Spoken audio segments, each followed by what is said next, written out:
The following program contains adult language and juvenile conversations.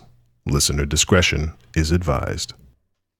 Last night was one of the best nights of my life, and I mean that with no hyperbole and no exaggeration. Surrounded by amazing people, listening to amazing music, and there for an amazing cause. Thank you to everybody who came out to Darkness for Light, a benefit for Kim Cody. I love that lady. We all do, and I know last night she had a special night. We'll talk about it some more. But the battle isn't over, and neither is the fundraising. You can pick up a new compilation called Black Cat Anthems for Redheaded January Girls, featuring a new track by us, the Deadites.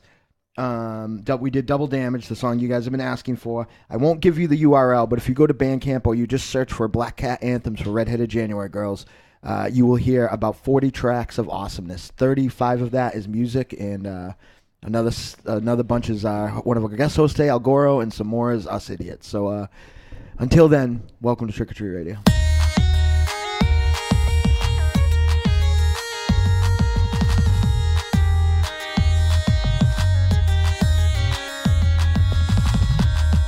Welcome all you little zombies.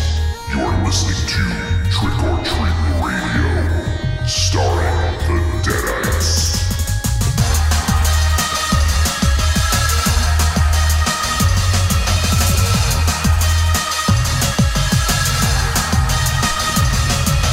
Welcome to episode 297 of Trick or Treat Radio.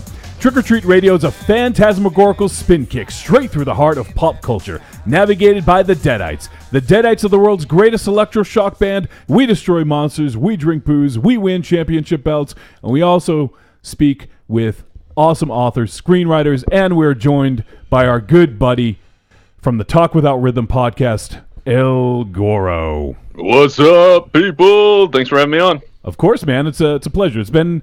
Actually, I don't remember last time, but it's been a little bit since we had you on, so it was only right, and this seemed like the perfect opportunity because we're going to head right into an interview in just a moment, but later on we're going to be talking about a film called Lowlife, which features a luchador, which, I mean, who better to have the podcasting luchador on to help us review the luchador film, and also because we're going to be speaking with our guests in just a moment, and El Goro introduced myself and Mars to him by getting us his book Paperbacks from Hell for the holidays. So I figured it was only appropriate, Goro, that you join us on this episode here.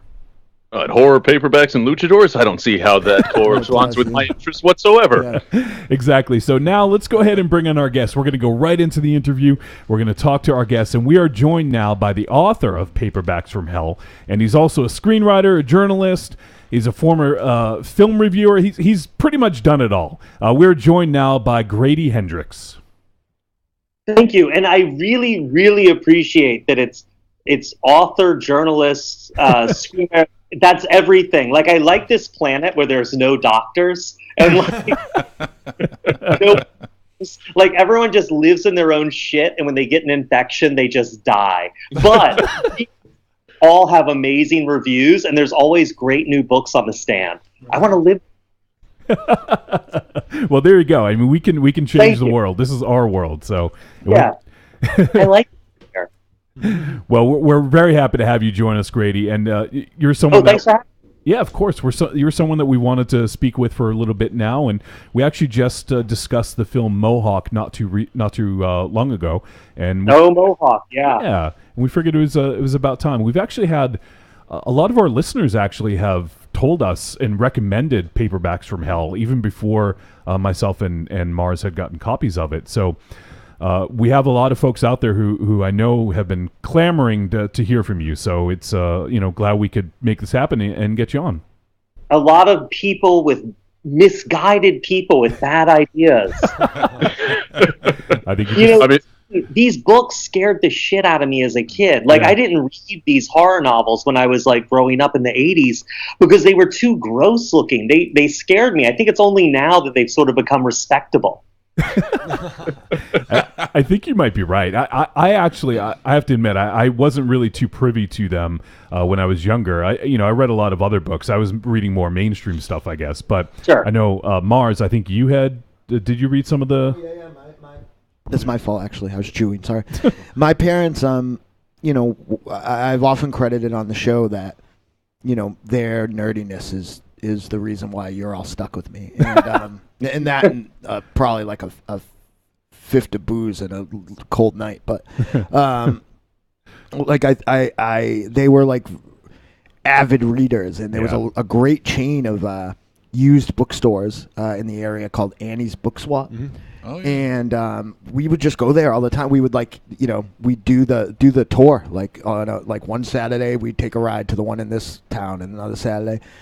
And I didn't always read the books. Like they would guide me a little bit more to like science fiction and stuff like that. But like, I would just hold them and stare at them, and like they're definitely like form. And like every once in a while, like if it was a day I was getting 3 or 4 books, like I'd sneak in.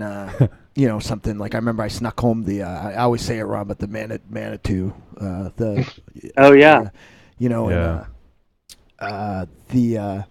very early on, like in, a little older, I'm one of my first Annie's Alone I brought home Carrying Comfort, and that was a bad idea.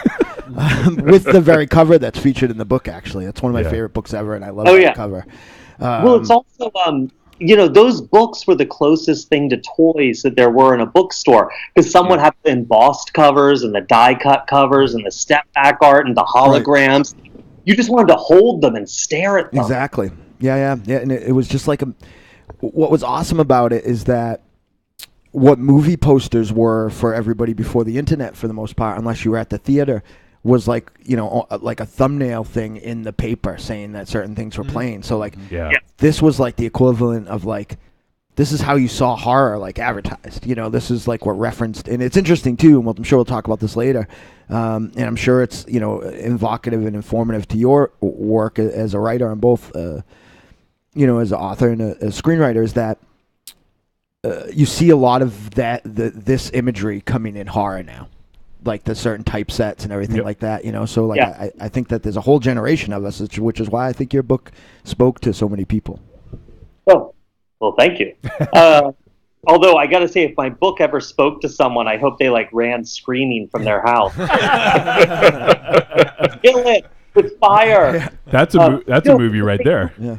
So wait, Mars, you were just saying Annie's Swap Shop was a chain? Yeah, it was a chain. Yeah, there's a couple. Pardon? What state was that? Massachusetts. Okay. Yeah. And I mean, it may have been like a New England thing, or even a Upper East Coast thing. But 8-year-old me, well, I was going to say 8-year-old me didn't get around as much as 40-year-old me, but that's probably not true. I probably went more places at 8 than 40. But. Probably with the same amount of driving. I don't know. 8-year-old me was called Speed Racer. Well, that was mostly because of all the K I did. Yes. So Grady, if you could, what was the genesis for this idea? How did you come up with the idea to do Paperbacks from Hell? It was very haphazard. When I was a kid, I mean, like Mars was saying, I used to go in the used bookstore, and I like used bookstores. Any bookstore is good by me, but the used bookstores I like are like the paperback swap shops, where it's like you bring in your romance novels from your mom, and like you get like credits for them, and like fancy used bookstores just weren't a thing. So I would go, and that's how you made your money go further, right? It was like 2 paperbacks for $5. Yeah. I mostly read as a kid sci-fi. I mean, I read Stephen King and Clive Barker and sort of the expected things, but I mostly read sci-fi and especially men's adventure fiction. Like the bloodier, the more inappropriately violent it was, the better.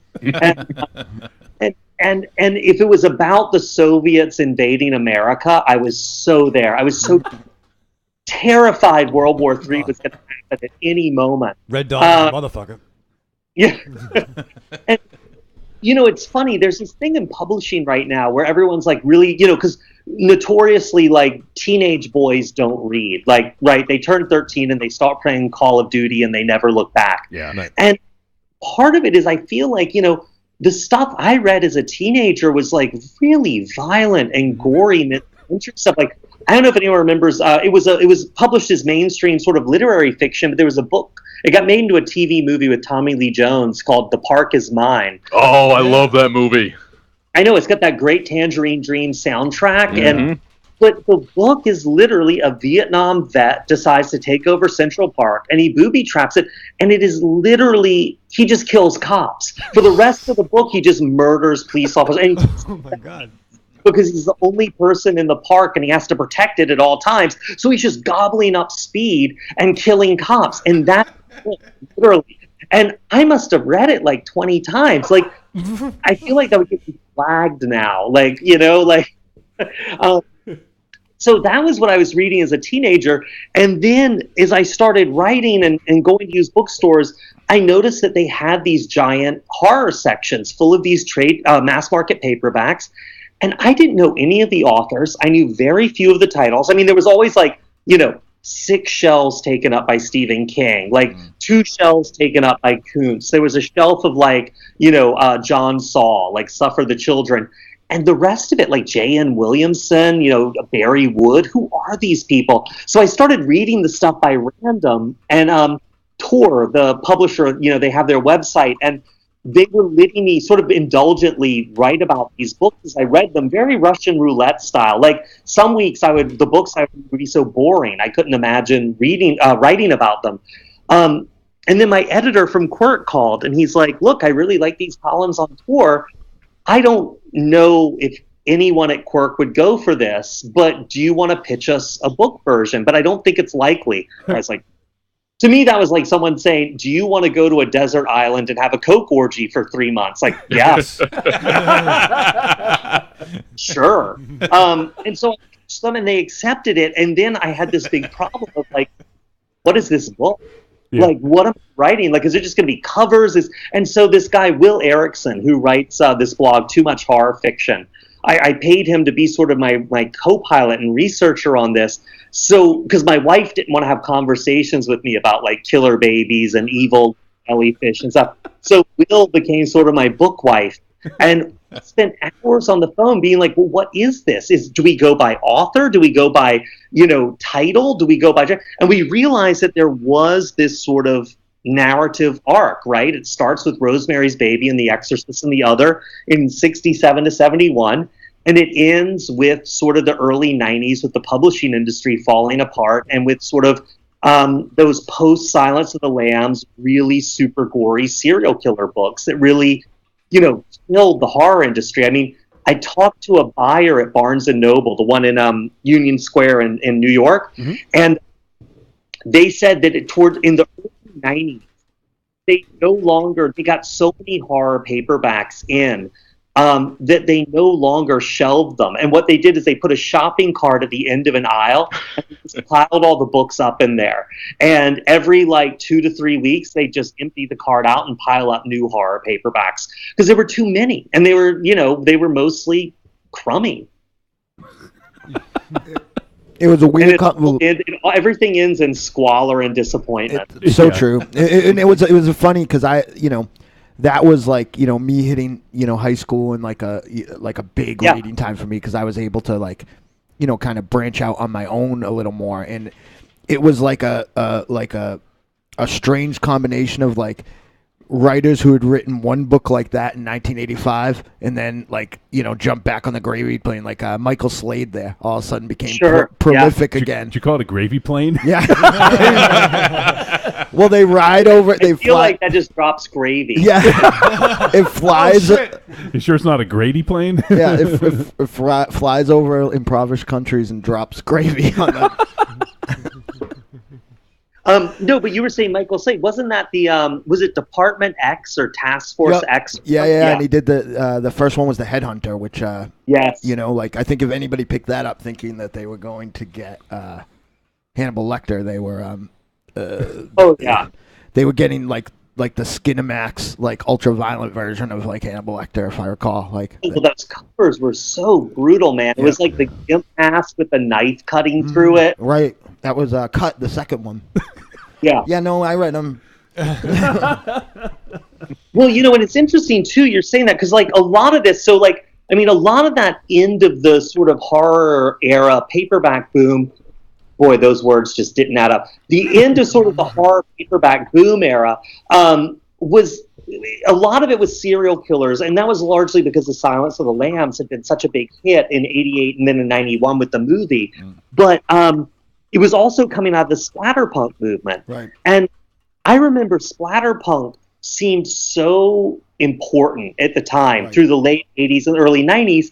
And you read it, and it was, but you read it now out of context, and it's astonishingly shallow because it was so pushing back against the moral majority, right? Pushing back against satanic panic, sort of pushing back and saying, you think we're all a bunch of devil worshippers and we listen to heavy metal and we're, terrible people. We'll show you terrible people. Right. And it was really important sort of movement that was really very punk rock and it was about a community and writers like in each other's anthologies and reading each other's work. And but when you take away that sort of like satanic panic, televangelist thing, you're like, well, what were they fighting against? What were these guys so angry about? They just seemed like very disturbed young men. Right. And it's like historically those books don't hold up, but they were so important to me as a kid. At the time, I bought into it 100%. I often equate it, and I don't know if you're a wrestling fan at all, but this is probably the longest I've ever gone without making a wrestling reference.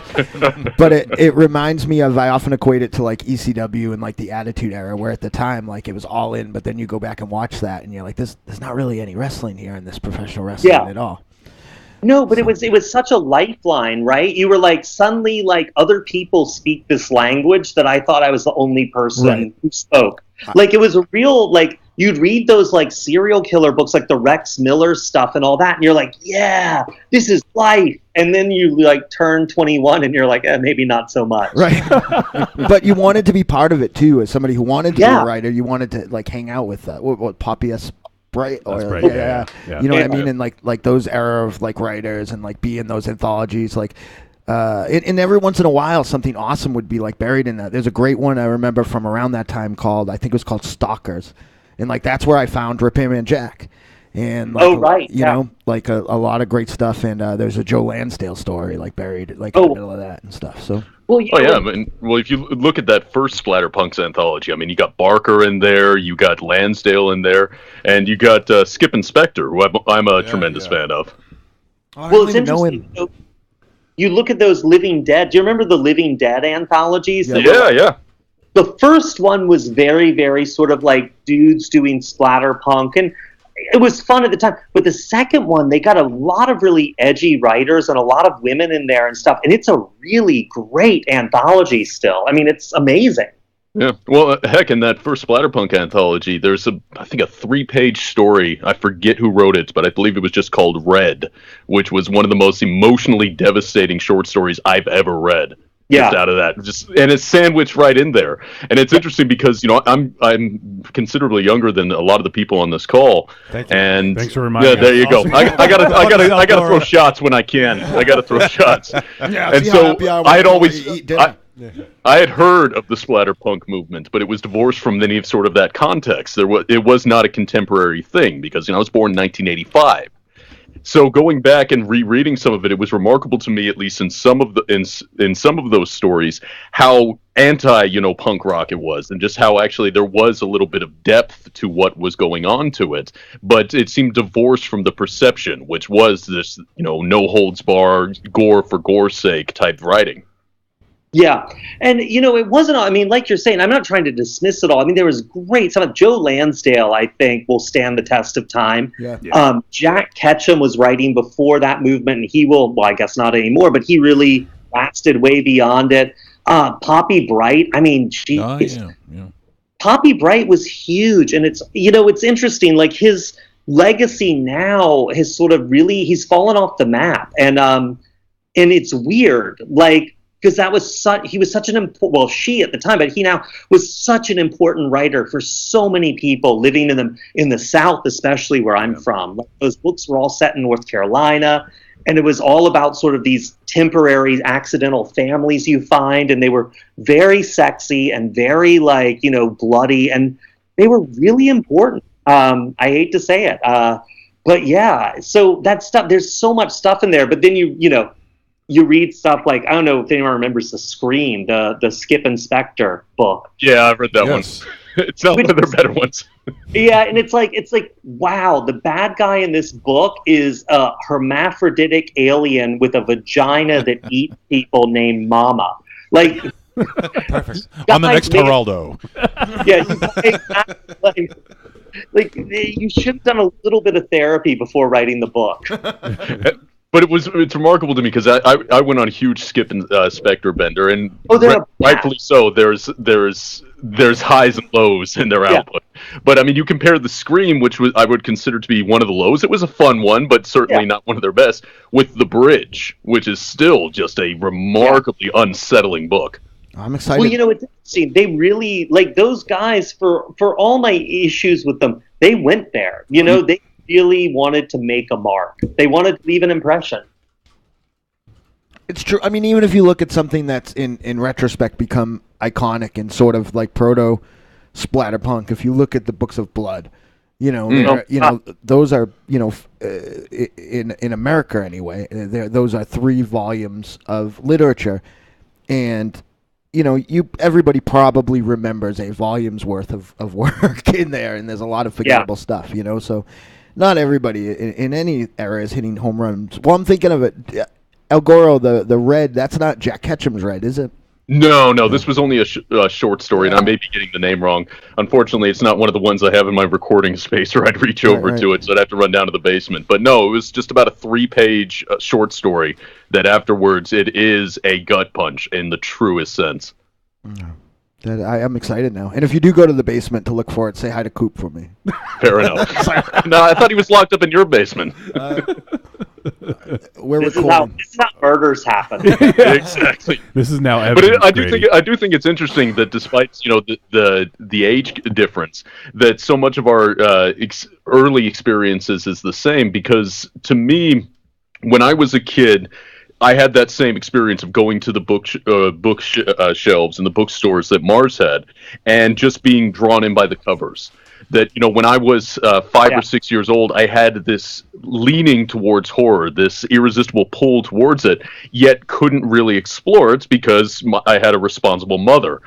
But those little stolen moments when I could pick up a Iron Maiden album, I remember Fear of the Dark, when I can look at a VHS cover, when I can look at these paperbacks, they were these tantalizing little glimpses into a world that I so much wanted to be a part of.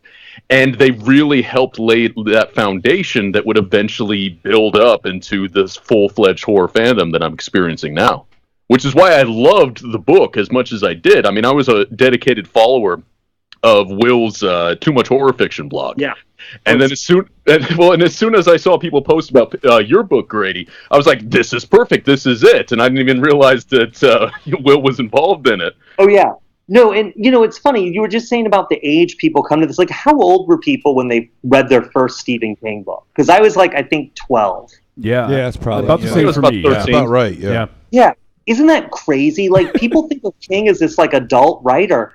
Everyone first reads King when they're like 11, 12, 13, somewhere there. I mean, it's like, I don't know if kids do it now because there's so much YA that's sort of targeted to them, but it was the first stuff that felt grown up to me. Like, oh, I'm not supposed to be reading this, People are growing up a lot. And a lot of times it was about us, though. That's what was cool about it. You would come across stories that were, a lot of it's short stories, Stand By Me with the Body. Those were us, Yeah. Well, I mean, when I was a kid, though, well before I even had a conception of what the stories were, his name was simply synonymous with horror. Right. Yeah. That I hadn't even read any of the books. I had no idea what the stories were. I had yet to see any of the adaptations. It would be a little while before I saw the TV version of It, which thoroughly traumatized me and every other child of my generation. Right. It's one of those things that I don't think it necessarily... I'd be curious if it exists for kids today, that simply the evocation of a name would become so synonymous with the feeling and the perception of horror. Because that's what King was back then. It's simply by reading the name, hearing the name, it immediately evoked this sort of nebulous feeling of horror. Yeah, I worry that what it is, and I want to see what you guys think. I don't, more than just the stimuli that's available now, I think it's how long the alternative stimuli has been available, because I worried that the chain broke. Because my dad and I had like older cousins that, my older cousins, would read these horror paperbacks, and my dad had like a huge collection of The Destroyer and The Executioner and the Western books Longhorn that like I would sneak out of his room and read like that, and Doc Savage books and things like that. So like I got interested in reading almost in a weird way because I was reading stuff I oughtn't have been, and it made it be the same sort of thing as getting horror movies. Like I was getting the Eddie Murphy comedy tape from one of my friends. It was something I wasn't supposed to have. I wasn't supposed to be reading about this like cowboy, banging chubby girls in the back of a saloon and then going in gunfights. But I fucking was reading the shit out of it, So like, I wonder if like the main thing is that there's nobody leaving those books around the house when they go to college or whatever else to have someone younger grab, Well, sure. I mean, I think there are other channels, but like I remember a lot of my reading tastes and a lot of my musical tastes when I was really young was shaped by the stuff my sisters left behind when they moved out of the house to go to college. Yep. Right. Like Heinlein books and Lord of the Rings and some Stephen King books and a Dead Kennedys album and an REM album. That was like these artifacts from this. Your sisters have a phone number. Wow. Yeah. No, but exactly. Well, they're all divorced now. There we go. But like because you are right. There is that idea of these lost remnants of this civilization that you find, and they become like real power objects, Right. I remember the copy of Night Shift I got from my sister. Like I stole it from her, and I was like, "This book, it's too scary. She has to hide it under the bed." Like it was a big deal. Yep. And then when I was actually allowed to start reading some horror fiction, initially it was with age appropriate stuff. I was a kid during the big Goosebumps boom, but then my older sister had the Fear Street books that I initially wasn't allowed to read because they were considered too mature for me. But I would steal them out of her room and read her Fear Street books. Well, it's funny when you say that. Like when I was a kid, I wasn't allowed to see R-rated movies at all. Period. No way. And so I was a Cub Scout and a Boy Scout because I was a total nerd. Mm-hmm. And after Cub Scouts, we go to the gas station near like where we met, and you'd have money for snacks. And I convinced the Scoutmaster that I was allowed by my parents because it was reading to use my snack money to buy Fangoria. Nice. There you go. Represent. So then I would hide Fangoria and I'd look at this and I'd pretend I'd seen the movies. And so I'd be like talking about the movies with my friends, and I thought I had seen Friday the 13th Part 2. I watched it for the first time, I thought for my second time a couple of years ago. I'd never seen this movie, and I had just talked about it for so many years as if I had, based on the Fango article, that like it was it was kind of a better movie in my head. Yeah. I don't know. My own particular hiding from the parents was I would go to the book swap in front of my local library. Leave a book, take a book, and invariably there would be some horror fiction in there. So I never left a book. I just took books and squirreled them away in various crevices of my house. Nice. I thought you were going to say of your body. I don't know. I had more body back then, so there's more crevices. I was super lucky because for a big chunk of my early life, I lived with my grandmother, and my grandmother every Saturday would give me $5 to buy a couple comics. Well, they were 35 cents at that time, so $5 bought all the fucking comics. Right? So by next week, I was moving on to the magazines that were on the rack. And as long as I could get something, like I would always get Starlog or something like that to put on top so she didn't look at my Savage Sword of Conan or Fangoria or Gore, I almost said Gore Shriek, Gore Zone. Gore Zone, yeah. Like, but every once in a while she'd fucking decide she wanted to see what I was buying with my $5. I'd be screwed. Yeah. Like I'd go home with like just fucking A. Howard the Duck magazine. I'd be pissed. I'd forgotten about all those old black and white Marvel magazines like Savage Sword of Conan and the Warren magazines at the same size. There was something about the newsprint, and they seemed so cheap and disreputable and like really like dangerously sleazy. They were kind of amazing. Yeah, there was a Hulk magazine that, and I don't know why comics don't try to do this anymore. Like, my dad like would pick it up for me because it's the fucking Hulk, right? And early on, rampaging Hulk. Right, early on they had which this was super formative to me. They had backup stories of a character called Moon Knight, which everyone on the show and everyone that listens knows that I have a bit of a Moon Knight obsession. Yeah. And there was full out boobs. Oh, yeah. Like in those Hulk books and like all sorts of other stuff. And I was like, I like got him. And I don't know if my father ever noticed that like young me would like take the Hulk book and just fucking run. So like nobody else looked at it before I like, just like, I'm out of. Oh, look, Hulk's fighting a robot on the cover. See you later. Go to the bathroom. Be back. I remember my dad once, he sent me a graphic novel adaptation of the Frank Langella Dracula, which was in black and white, and that had boobs in it, which was great for a 7-year-old. Perfect. Well, there was also the Metal magazine was getting sold over here, and it was like, I couldn't follow the stories to save my life, but I was like, boobs, robot with boobs, alien with boobs. It was like really. I was gonna say, were those the Bill Sienkiewicz Moon Knight?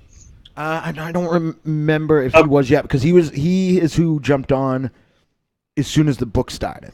He had those incredible covers, and but I think he was still kind of like, they were real weird stories because he was trying to find his ground. Like, my favorite was, I'm trying to remember. I'll look and see if it was Bill Sienkiewicz, but my favorite was that there was like a Vincent Price type character, like that, like was an expert like duelist that looked like a wolfman, like had like that dog man disease, and like I feel like that rings a bell. Yeah. And the whole story, if I remember, was predicated on the fact that like Moon Knight ran into the Hulk, and the Hulk like knocked him onto this guy's property from like a mile away, and like he ran afoul this one guy, and, like, or that was the thing that was so great about Moon Knight, though, because I remember reading him. It felt like no one else cared about him. He was just off this little weird corner, and you'd stumbled across him, and it was a little bit like when Bill Sienkiewicz started doing the New Mutants, and it's a low-selling title, and suddenly there's all this freaky, really dark, psychedelic artwork, and it's just, and I would hate it. I hated it. I wanted realistic stuff, and then I'd go back to those issues again, and I couldn't stay away. There was something really compelling about feeling like you'd found something that was yours. Right. Like I collected I had a subscription to Swamp Thing, and the hard right turn that took originally. Oh yeah. I was fucking pissed. Yeah. I was like, there has not been another monster for Swamp Thing to fight in this book for like 10 issues. Screw this Alan Moore guy. Alan Moore. Is that... No, but also those early Lynn Wein, Bernie Wrightson issues. Fucking perfect. Real gross kind of like... the monsters, I remember, were all like mutant people and insect people, and it was really kind of great. Yeah, it was awesome. The Unmen. Yeah. Yep. Unmen, yeah. Oh, God, what a great name. Like, I want to get in a bar fight that started when I call someone an unman. And I just hope it's a bar fight that ends with me dead, because I don't think I can cover something dirty. Is that gone now? Like, we're talking about how alluring this is, and back in the day, like, we would have to hunt for these novels or comics or whatever, but nowadays, like, almost everything is at kids' fingertips. Right. Is that allure of something that is sort of like that thing you shouldn't be viewing? Is that gone? I mean, for what it's worth, I really think distribution isn't a problem anymore. Like, you can get anything anywhere at any point. I think the big issue now is curation. Yeah. What's good? Like, walking into those old paperback shops, I was like, I have no clue out of these 9 billion paperbacks rotting in there what I want to read. Like, what would be good? What's worth my $2.45? Yep. Because it's cheap. So I think that's the big challenge, is picking out what's good. What's that weird YouTube channel with that guy who, like, chronicles all the ways his dog is, like, stalking him and gaslighting him? It's that stuff. And I feel like that's what the interesting stuff is now. Yeah. It's also, I think, graphic design is, not for nothing. Like, your book is amazingly predicated on these incredible images, and, like, I went to a bookstore just the other day and was just leafing around, and like I would look and I would kind of read the back of books and I would kind of make a list of things. Sometimes I'll go back and get them, directly from the publisher or whatever else, because I feel like the money's trickled down. Sometimes I'll get them from Amazon because they're cheaper. But when I pull up the image of the book, I have no recollection of ever seeing, all the book covers look the same, and I don't really remember. It's like, yeah. Sometimes I remember I looked for a book named The Beast That Was Max for years because I saw the book cover and it. Never heard of that. It just struck me. It's a little later cycle. It's about a hitman who's possessed by a demon named Max. Sure. The first one is called To Hell and Back, and I eventually did find it later on. It was reprinted, and it's funny because the book cover looks like the mass market paperback for Red Dragon, which doesn't have much to do with with anything in the book, but. The original book cover just stood out to me, it just affected me to the point that I look for. Are these books called Hell's Heroes? Like, I just looked for them forever. Hell's Heroes. I remember those. That had great covers. Yeah, it was just like fucking barbarians riding on tanks next to Roman centurions, and it's just like, what is fucking transpiring? Yep. Yeah, the kind of minimalist design that seems to be all the rage in so many paperbacks or just novels these days. It's just, there's nothing really inspiring about it. There's nothing that's too evocative to me. I mean, I've been reading a hell of a lot of Joe R. Lansdale and picking up the the recent reprints of, say, his Hap and Leonard books, and just comparing it, compare the cover of the vintage crime version of Savage Season to that original version with the painted cover. I mean, it's just so much more evocative back in the day. Well, it's funny because it's, when digital came along in the early-ish 90s, 93, 94, like Adobe came out and all that, like a lot of these artists really cleaned up who I was interviewing for the book, because they were like, our publishers hadn't caught on that we had these digital tools and everything was faster now. So they would be booking jobs at their same rate, but being able to do twice as many jobs in a year. And then publishers sort of, it took about 2 to 3 years before publishers realized, oh, wait, if you can do it that fast, it's not that valuable. And then so their rates got all knocked down. And then after that, what happened was everyone was like, oh, well, Adobe, I can learn to use that. Yep. And so the sales and marketing people would start showing up in meetings with, so we've made some rough covers that we want you to basically just pick one and clean up. And so, it's like as things got cheaper and easier, they got the value of them to other people got less and less. And it's really fascinating to see. I mean, really gorgeous painted covers. I mean, they had a run from probably 40s or 50s through the early 90s. I mean, you had stuff before that, but but that was mostly in magazines. Like a lot of the book cover stuff, it was really a 50 or 60 year run, before sort of what you're saying, which is a font that looks like quill writing with some ink blots and some kind of minimalist bullshit. Yeah. It is very evocative, though, and yeah, absolutely. It's a shame that that a lot of these things have gone away. The allure of these sort of things that we shouldn't be, the things that aren't right for us, that we shouldn't be viewing, shouldn't be reading, and also with the graphic design as well. It's just a lot of that stuff just is missing now, and it's a shame that. Kids, I don't know what kids growing up now, what they have, what replaces that for them. In some cases, maybe they are digging, because we know a lot of people, younger folks even, that love VHS and they love going out and trying to find VHS tapes and finding them online and going to old, flea markets or whatever. Some of them are because Aries and I owned a store and we ruined a lot of kids' minds. Right, yeah.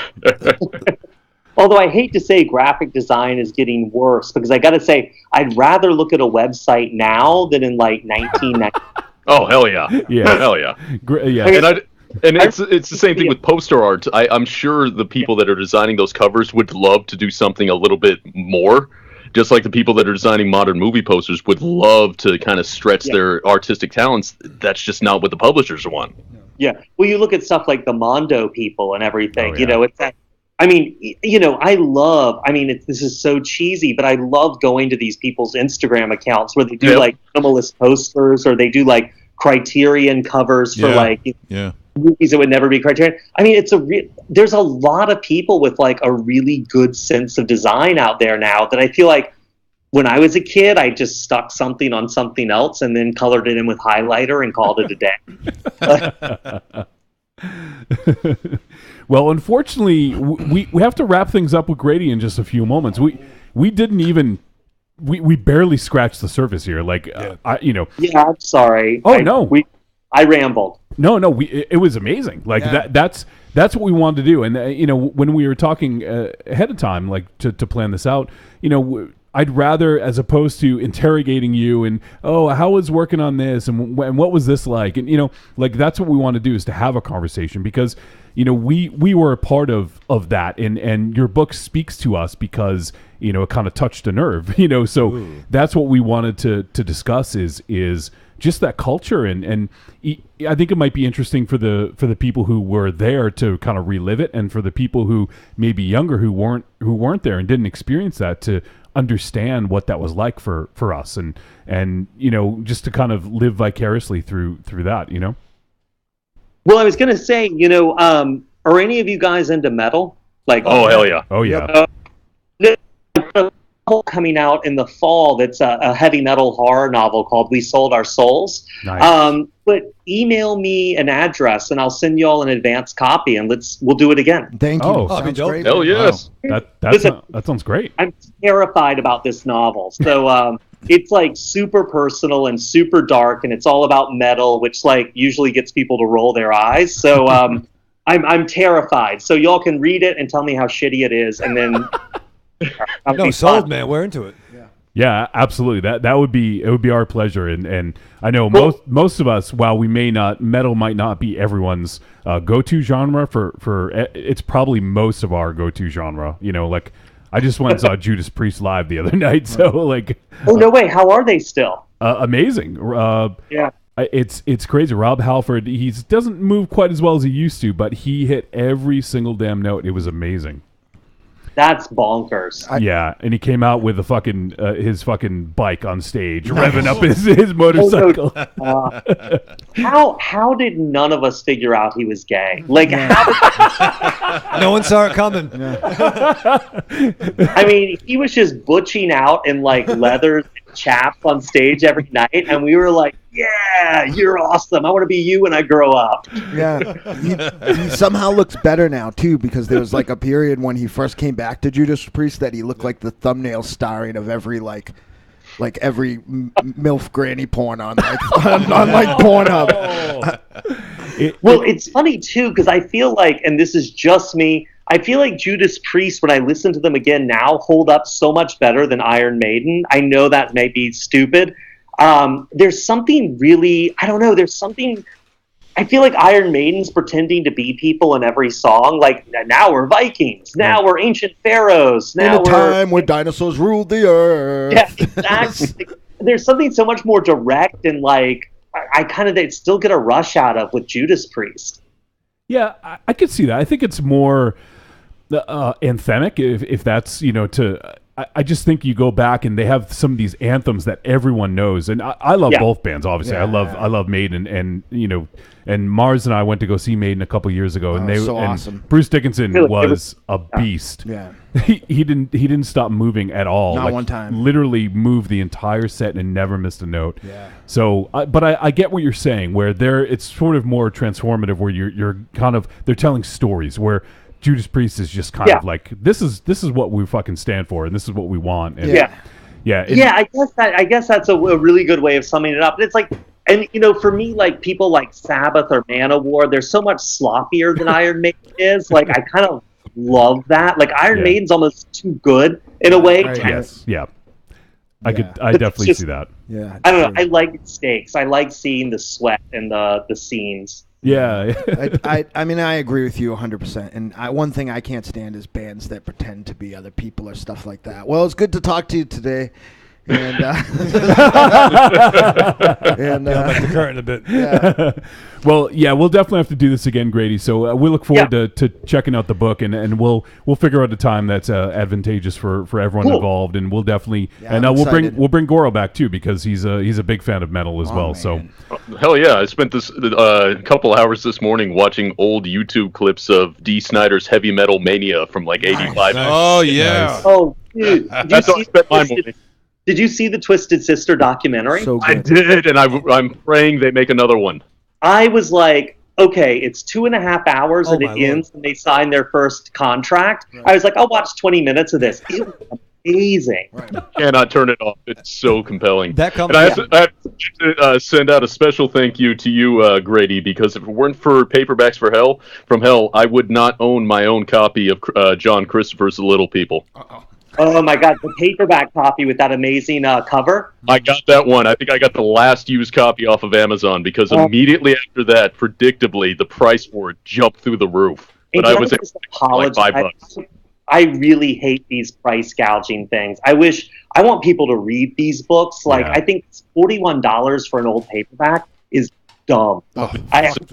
Yeah. It's so ridiculous. And Valancourt is bringing a lot of these people back into print, which is great because it's like, really taking the curse off those prices. But yeah, it drives me nuts. I got an email from this kid, like I think he was like 18, and he's all pissed off because he paid $87 or something for a copy of Voice of the Clown. And he's like, it wasn't that good. And I'm like, dude, I got it for $1. Right. It was amazing for $87. What's that good? Like, go get drunk or something. Right. Like I felt really bad, but like, this price raise thing, I feel really guilty about. I'm going to go cut myself or something. I mean, the real crime is I would have no problem if there was somehow magically a trickle down to the original creator. Yeah. You know what I mean? Right. But like, it's like all aftermarket stuff, and it's just crazy. It's like freaking Silverlight Books or Hippo Books and wherever that has a giant warehouse with a barcode on the back of every cover. Right. Just like, oh, we can charge $105 for the auctioneer. Let's do it. Now I'm getting angry. We should just end this. Fuck those guys. I promise you, sir, that once I finish reading The Little People, I think I'm just going to give it away. I'm going to let people release it back into the wild because I'm with you, man. Fuck these price gougers. Get a tattoo of the cover somewhere on your back. I think on that note, that's the best way to end. But thanks for having you guys. It was a blast. Absolutely, Grady. We'll definitely be in touch, and I really look forward to checking it. What's the name of the book again? It's called We Sold Our Souls. But yeah, drop me a line. Send me your address. I'll send you guys a couple of advanced copies. Oh, that would be amazing. We'll definitely do that, and we'll also talk about getting you back on again soon. Is there any social media or anything else you'd like to plug before we say goodbye? All my dumb stuff is just GradyHendrix.com. You go, and I actually, if you sign up for my mailing list, the only thing I do with it, because I'm an idiot who can't self-promote, is every week I do a new essay about a different paperback. So every Friday. This week it was After the Bomb, which was a young adult 1980 novel about nukes falling on Los Angeles. Yes. It's so horrible. Well, perfect. Everyone go check out Grady's website, and definitely if you haven't read Paperbacks from Hell and you enjoyed this conversation, go buy it because it's a phenomenal book. And Grady Hendrix, it was an absolute blast having you on, and we definitely look forward to doing it again soon with you. No, dudes, thanks for having me. It was fun. Absolutely. Take care, Grady. Bye. All right, Grady Hendrix, everyone. Streaks alive. Wow, that was awesome. Yeah, that was amazing. He is a lively son of a gun, isn't he? Yeah, he's awesome. I mean, like, I get, I'm not that I'm doing the ball washing, Johnny, but I got to give credit where credit is due in the sense where, like, I mean, well, I guess everyone, I'd say I get some guests too, but like the fact that like we're bombarded, like I would have, like every cool thing I see or hear about, but like, you've managed to like keep getting like cool guest after cool guest. Oh, I thought you were going to wash his balls. You don't have to wash mine. No, that's fine. Let me do it. Yeah. Is there a line for this? Can I? Sure, get in line, Aries. Well, he kicks you in the balls enough time in the chat every day, so it's only appropriate that he washes them every once in a while. True. I would have to say that's probably the other way around. You would think that my typos or voice recognition things would get old to make fun of. Never gets point. old. Like, never. I don't know, man. I think in terms of pure volume of who gets the most shit on the chat, I'm pretty sure it's Wolfie. Yeah, it does. But not from me. No. Occasionally. From my boyfriends, but boyfriend. I'm gonna be hanging out with one of your boyfriends all week. I'm not too good about it. Hey now. We're gonna have to give him. You're gonna have to give him my birthday spanking. No thanks. Weirdos. Coop and Jakey are good-looking boys. Got a chastity belt. For those of you who don't know, like what goes on in the chat, I will say something stupid, really idiotic. Wolfie will kind of cut into what I say very eloquently. And Coop and Jake, regardless of if I'm right or wrong, will come to my defense and just tear Jesse apart. It's I know it's because of your voice recognition. I'm making fun of your voice recognition, not you. So yeah, I know. My favorite thing that they say to you though is act like you've been there before. This is all inside baseball stuff that's probably not interesting to anyone else. So I feel like we have 320 something episodes of that, counting the Halloween and episode 0. and the year-end shows. All right, well, now we're going to go to break in just a few moments. I guess I'll do the rest of the setup because we just we had Grady for a short window, so I wanted to make sure we jumped right in. That was so awesome. Yeah, absolutely. We talked to him for about 45 minutes, and it just completely flew by. You know who he reminds me of? Who? Neck. Oh, yeah, I actually was going to mention the tied in, to I don't know if they know of each other, but I figured that they probably would actually, I think Steven does know about Grady. I don't know if they've ever talked, but yeah, I thought that might be a good connection. But yeah, literally, I had a list of 6 things I wanted to talk about, and we got to number 1 and didn't get to number 2. Yeah. Which no, don't be sorry. That was great. It was such a great conversation. I just, you never know how long we're going to talk about things. No, it's good. I felt like we could have gone another 2 hours with him. Absolutely, yeah, absolutely, and it wouldn't have been boring at all. I wanted to talk. He was one of the founders of the New York Asian Film Festival. Oh, no kidding. He's got a book called Horror Store, which is now optioned for a Fox TV series. And I really want to read his other book, My Best Friend's Exorcism. The cover alone looks like an old VHS tape. Yeah. He definitely comes from that whole, cut from the same cloth as how we grew up, I guess. Right. So that's why it was so intriguing and interesting. And I also want to talk about Mohawk, but that was super, super interesting. Yeah. So I'm not upset whatsoever. I think I'll be getting that book soon because my special lady friend doesn't even really front.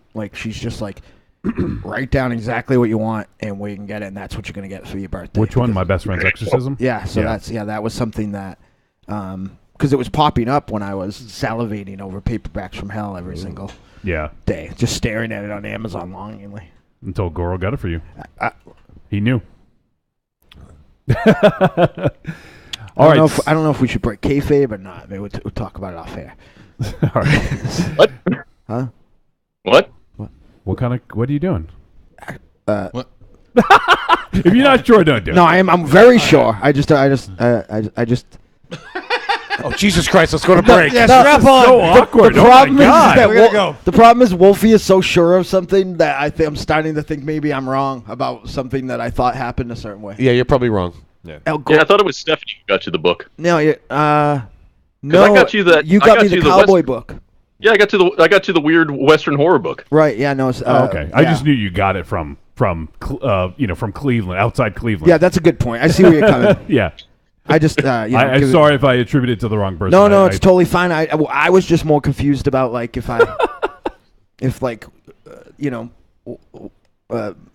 dear friend and former co-host let me say thank you a million times for something that she didn't say. Well, I think that if it's any consolation, I was the one who recommended it. Yes. Yeah, for sure. And I was going to say that I think you had mentioned it in a chat or something, and you were talking about it. You were the first person I heard talk about it. So. Yeah, I don't know for sure. Sure, yeah. It came up, and I was like, "What the fuck is this thing?" Yeah. So yeah, that was a lot of fun though, and look forward to having Grady on in the future. I can't wait to read the book. That's great that he's going to send us an advance copy. Yeah. We sold our souls. And what's better than horror and metal for some of us anyway. So just make sure you slide my address into that request for the advance copy. I definitely will because awesome. we can share it here. Yeah. So well, there's also and some people may not be able to read. There's 2 people. I can read now. I got new glasses. Oh, you did? Yeah. I did. Yeah. It worked out. They did. Yeah. Yeah. It didn't work out when he was trying to read fucking raffle numbers off last night. Well, it's not these glasses. It's my literally. Ted came out and got me at one point and said, Your boy's struggling. All right, so I guess we don't. Let's skip intros. Yeah. Because I just want to get into things, and we obviously introduced the most important part, which was Goro, and then there's also a bunch of assholes with Jerks. bronies. Yep, not bronies, jabronis. Asbro brownies. Oh my god. Oh my god, I that was a ate big. maybe 200 brownies last night. Oh, God. You took the rest of those home, didn't you? I didn't take the rest of them home. You left one? No, Ted and I split them in small Oh my God. bags Those that we were had the fucking auctions in. heavy ass brownies. There was like hundreds of them. It looked like. Do you know who made those Aries? And you might know him from Ralph's, or you might know him from Dynamo's, but Bobby Stitch, his wife. Oh, I was wondering why you were saying him, because a nice young lady came over and gave him to me. Oh yeah, I saw. Yeah, that was definitely not a dude. My glasses aren't that bad. No, but El Goro, some nice lady brought us some incredible, like, all week she's like, can I make brownies or cookies or something to sell? I'm like, sure.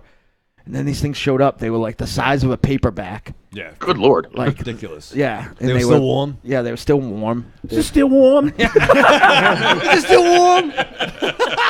I kept going over to the auction table where, not on purpose, the person who was supposed to run that table got sick, and Aries ended up getting stuck there all night. He was pissed off. He was so bad. That's why you made a point to thank him like 7 times on stage. Yeah, because I could see him, and he was just shaking his head. He was looking at me like I would look at the fucking open sign on Golden Corral.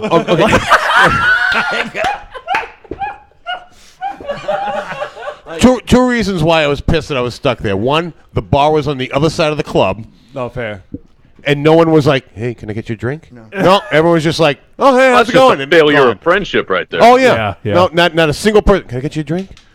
Finally, my cousin, Kelly O. She finally. You could have sent me a message. Yeah, I thought you Could have said I thought you would be pissed because, like, I know that, not to say you and I have the exact same, like, taste in ladies, but there was a lot of, like, ladies from back in the day, like, walking just away. Like, it's like they never crossed that line to that part of the club, but they were walking by. And I saw you on the other side like a sad puppy stuck in a car. Because where I was standing, the ladies were flowing where I was at. No, they didn't make it back to the table. But number two, the more important reason why I was pissed off is I had to be nice to people. Yeah, I know. There was a point in the There's night his Achilles heel right there. where I think it was Tiny came down and said, hey, there's a lot of old school people up there. Are there any songs on the set list tonight that you don't want to play because they might be about somebody that's up there? And I was like, I think that there's one thing. And then I think Wolfie came in and goes, hey, did I just see so-and-so? I'm like, nah, there are no songs. Like, we can't play any of these songs if I'm worried about that. But, like, yeah, I was going to get, like, wow, it was awesome. I wish you could have been there, El Goro. The best part of the whole night is when I first gave Michael Ravenshadow the baskets with auction tickets. And I said, okay, go read the go do this, not the auction, go do this raffle now, right? He looks at the little gift bags that they're in and goes, are the tickets in here? Wow. I'm like, no, I brought you some fucking decorative soap. Listen, Goro, it was a dot club. Okay. Okay. It is a dark club. Explain to me why when the person came up for their prize, you just handed them the ticket and didn't, like, point. I don't know how raffles work. Are you fucking kidding me? He read the number, the person would come up, and he just, hey, here's your ticket. Tell him when he gets the prize. Like, I finally to the point where I had to come up and, like, here's To here. verify that they're the winner. You gave them the ticket so they could verify. Yeah. Oh my God. This is your ticket. This is for you. There was another Well, amazing no more part where, raffles. like, right before we went on, we did a bit where we went on stage. It was me and Tiny, and we pretended like that we were fighting over who didn't want to introduce Michael Ravenshadow and who wanted to introduce Skip Shea. yeah. Thank you. So they get up, and, like, Skip's like, there's an amazing compilation called Black Cat Anthems for Redheaded January Girls. You can get it back there. And then Michael Ravenshadow was supposed to say there's raffles. There's like a 50-50 raffle. Oh, man, back there the raffles are flowing. Whatever the fuck. I was like, perfect. We sold some tickets, though. We did. Though, I got to say, I'm going to out him because, like, the Rev fucked us. We had this whole raffle set up, and right in the middle of it, Rev just decides to, like, set up his stuff. Wares. And I'm like, I think that the raffle's supposed to go here. And he's like, well, where am I supposed to set up? And I'm like, have become like so like unconfrontational in my old age. I was like, I don't know. And I just went away and I stuck Aries in the raffle table in a fucking corner. We had to move people. Yeah. Why didn't you tell me there was a fight? I would have fought with him about where we were going to be. I was going to tell Myra, but she was already upset because we had to stay up all night with some weird... you were supposed to be in the merch area? Yeah. Oh. Because I was actually looking at that going, why aren't we there? And I was debating on trying to squeeze in there, but I was like, I'm not picking a fight with him. The reason everyone's there is... Ted said I should just throw the thing out to the street. I'm like, but I love them. Yeah, Rev's awesome. Evil Streaks are awesome. Yeah. I'm like, they're my favorite band. And he's like, you should be there. Like, Ted just loves us so much. And he's just like, you should be there. It's like, where are you going to put your merch? I'm like, we didn't bring any merch. It's a benefit. I did bring merch. He goes, oh, yeah. He goes, why's he got merch set up? I did bring merch, but I didn't. I felt weird setting it up. So I was like, yeah, I'm not even going to. If we had a lot of stuff, I would have sprung by you guys to see if we could do 50-50 for her. But we just don't have a lot of shit right now. You know what I mean? Like we should probably keep it in case anybody wants it. But, it would have been awesome if you guys could have been there. Like I wish that there was a way that Cleveland and Massachusetts just weren't that far away. We'll remove all the states in between. Yeah, Evil Streaks killed it. Yeah, they were awesome. It was bad. One of my favorite ladies of all time who played last night, I met her. I met her boyfriend right now, and I was complaining to Tiny about it. I go, I don't know. I don't think he's handsome enough. He's weird. He's bald and has a gray beard. And he just looked at me, and it took me till I got home to figure out why he was baffled by how stupid what I said was. All right, well, let's wrap this up because I'm excited to talk about this movie. This is a fun show. Yeah. Oh, I'm sorry, Wolfie. One more thing that I've you'll never guess what Tiny just fucking showed up on stage on. Oh, it was amazing. It was like a drive jacket. Yeah, it was a white satin Cobra Kai jacket. Yeah, I thought that's what that was. Yeah, that's like I told him that was like the amazing Tiny White variant action figure. Yes, exactly. Like he normally has the suit with the shirt off, but that's like the rare one because he even had an Asian headband. Yeah, he had a mask with the rising sun. I thought that was his WrestleMania moment right there. It was his WrestleMania entrance. That was sweet. All right, so we're gonna head to a break in a moment, but if you guys want to support the show, head on over to trickortreatradio.com, and on the right hand side, you're gonna see some links. You'll see an Amazon logo. Click on it. Everything you bring you right to Amazon. Everything you purchase in that session gets attributed to us. It doesn't cost them any extra, Raven Shadow, but it helps keep the lights on. That's right. So if you guys shop on Amazon already, go ahead and use our link. And if you guys want to purchase stuff from the store, head on over to trickortreatradio.com. Click store. We got some digital content. We got Trick or Treat Radio Greatest Hits Volumes 1 through 3. We got some old Deadite stuff on there from the mid-'90s. There's a radio interview and some live footage. And then we also have some shirts, some buttons, and some download cards, stuff like that. So if you guys want to help out, feel free. There's also a donate button right on the front page. If you guys have PayPal, you go ahead. Feel free to give us any denomination from 1 penny to 1 million. We'll take it all. But not 2 million. Yeah, we won't accept that. So if you guys want to help out, go and do that. And Raven Shadow. Yes. What did you do to prepare to watch Lowlife? I had to fucking dig down deep, Johnny. Because there's a lot. I didn't watch one movie. I had to figure that out. And then now you hit me with another thing where I got to figure this out. I'm not sure if I can get into my email again. And did you? Well, we'll stay tuned. But I was tired. I had to cancel the fucking the fucking Brewhog game. I said no, can't come over. Got to watch a movie for next week. Oh shit! You had to. What about Al Cool? Is he just hanging out? He's just hanging out in the fucking club. He's in the Paris. He's at the Paris Air Show right now. He's at the Paris Cinema.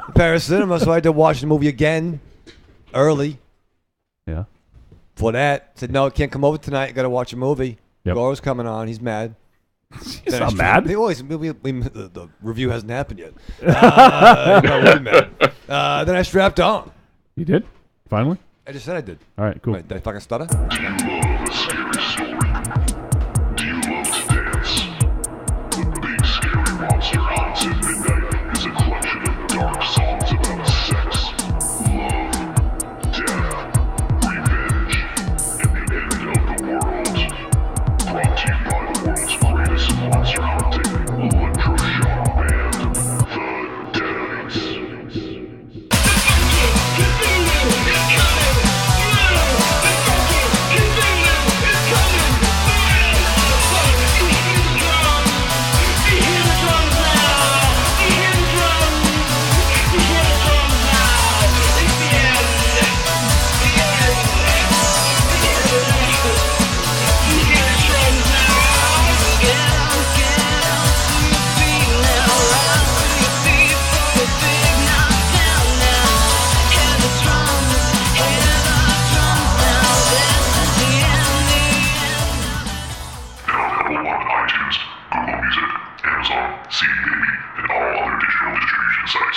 This is Matt Kennedy of Astron 6. You might know me as Manborg. You might know me as Father John Sullivan in Father's Day. But what's important right now is that you're listening to Trick or Treat Radio. I'm Ruby Burble. What's up, y'all? It's me, the Yeti. Telling all the ladies that they couldn't be more fine and that we should knock those boots like Frankenstein. When I want to get my nerd on, I go to Facebook and I go to the Trick or Treat Radio Facebook group. That's the place where I get to talk about all the hip new horror movies, all the cool comics, Like comics. RPGs, video games, you name it, we're talking about shit on there. And you could not be any cooler if you were the coolest kid in school.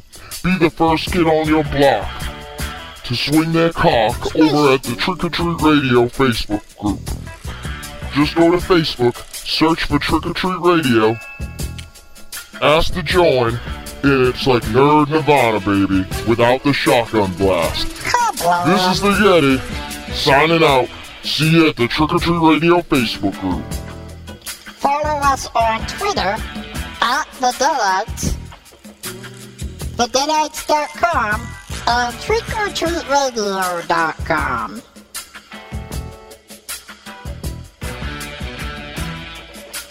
I can tell you I'm never coming back on this show. Especially now that I did that thing that you just didn't do. Which I will be sending you an invoice for.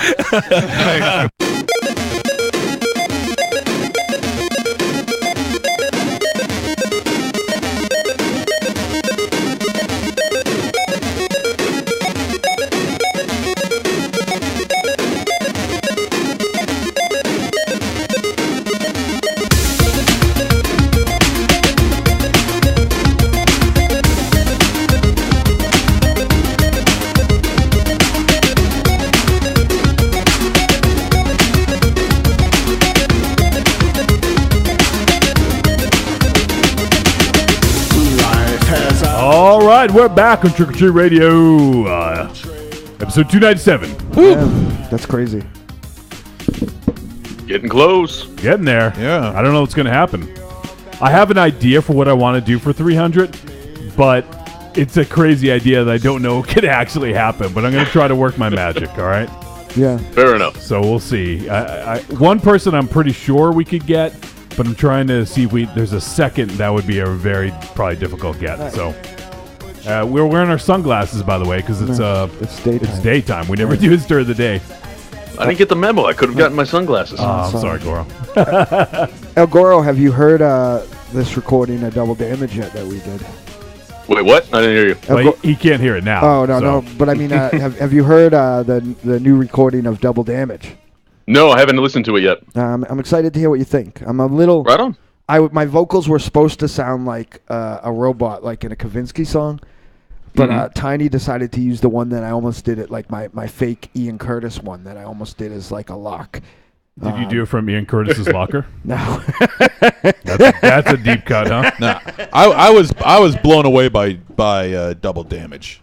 That was probably the best song in the night. I think that is your best song now. Thank you. It it's really great. is. It really is. I mean, last night we had the trombone, like all that, like it just. I know the fucking trombone player was awesome. Yeah, it just gets like at the end where it was trumpet originally when we wrote it because Ethan McGloofovitz played it, but trombone comes in at that last part.